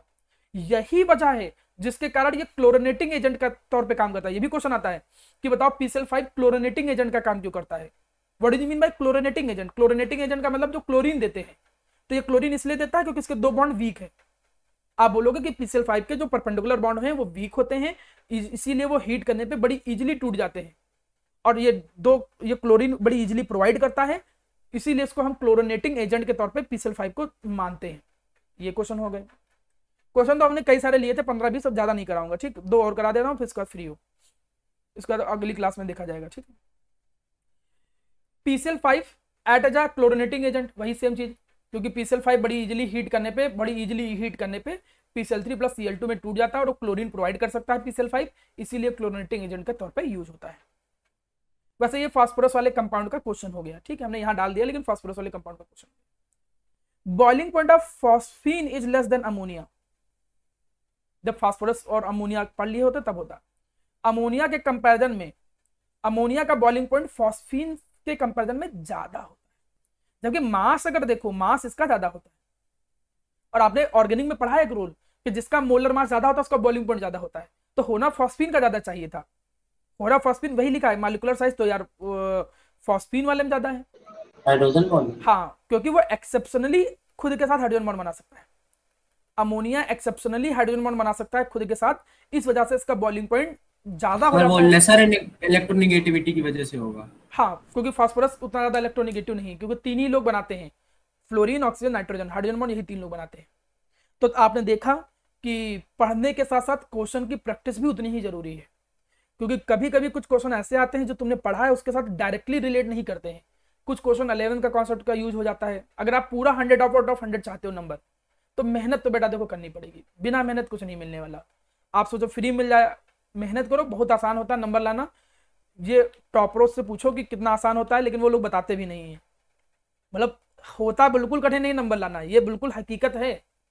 बस ये है कि तुम्हारे नंबर एक बार हाईएस्ट नहीं आए हैं, बस ये है। क्योंकि एक बार हाईएस्ट जिसके आ जाते हैं, फिर वो पढ़ना अच्छा किसको लगता है यार, किसी नहीं अच्छा लगता है। वो तो इसलिए पढ़ा जाता है क्योंकि अब पहली बार हाईएस्ट आ गए हैं तो उसको भी तो मेंटेन करना है ना। अब तुम लाइफ में एक सोसाइटी में तुम अच्छे कार वार चल रहे हो, तो आदमी टेंशन में हमारे मर जाएगा कि यार अब हम कार खरीदें, अब चलाएं ना, तो मतलब क्या है फिर। स्टेटस मेंटेन करना बड़ा कठिन काम है, तो स्टेटस मेंटेन करने के चक्कर में लोग पढ़ते हैं। और कुछ को थोड़ा सा अच्छा भी लगता है पढ़ाई करने में, और कुछ लोग थोड़ा जानते हैं कि पढ़ाई ही एक ऐसी चीज़ है लोगों से अलग बना सकता है। तो बहुत कठिन चीज़ नहीं होती है टॉपर बनना, बस जब से आप सीख लो, जब से आपके मन में आ जाए, आप आराम से नंबर ला सकते हैं। चलिए आज की क्लास यहीं रखते हैं, अटेंडेंस ले लेता हूँ।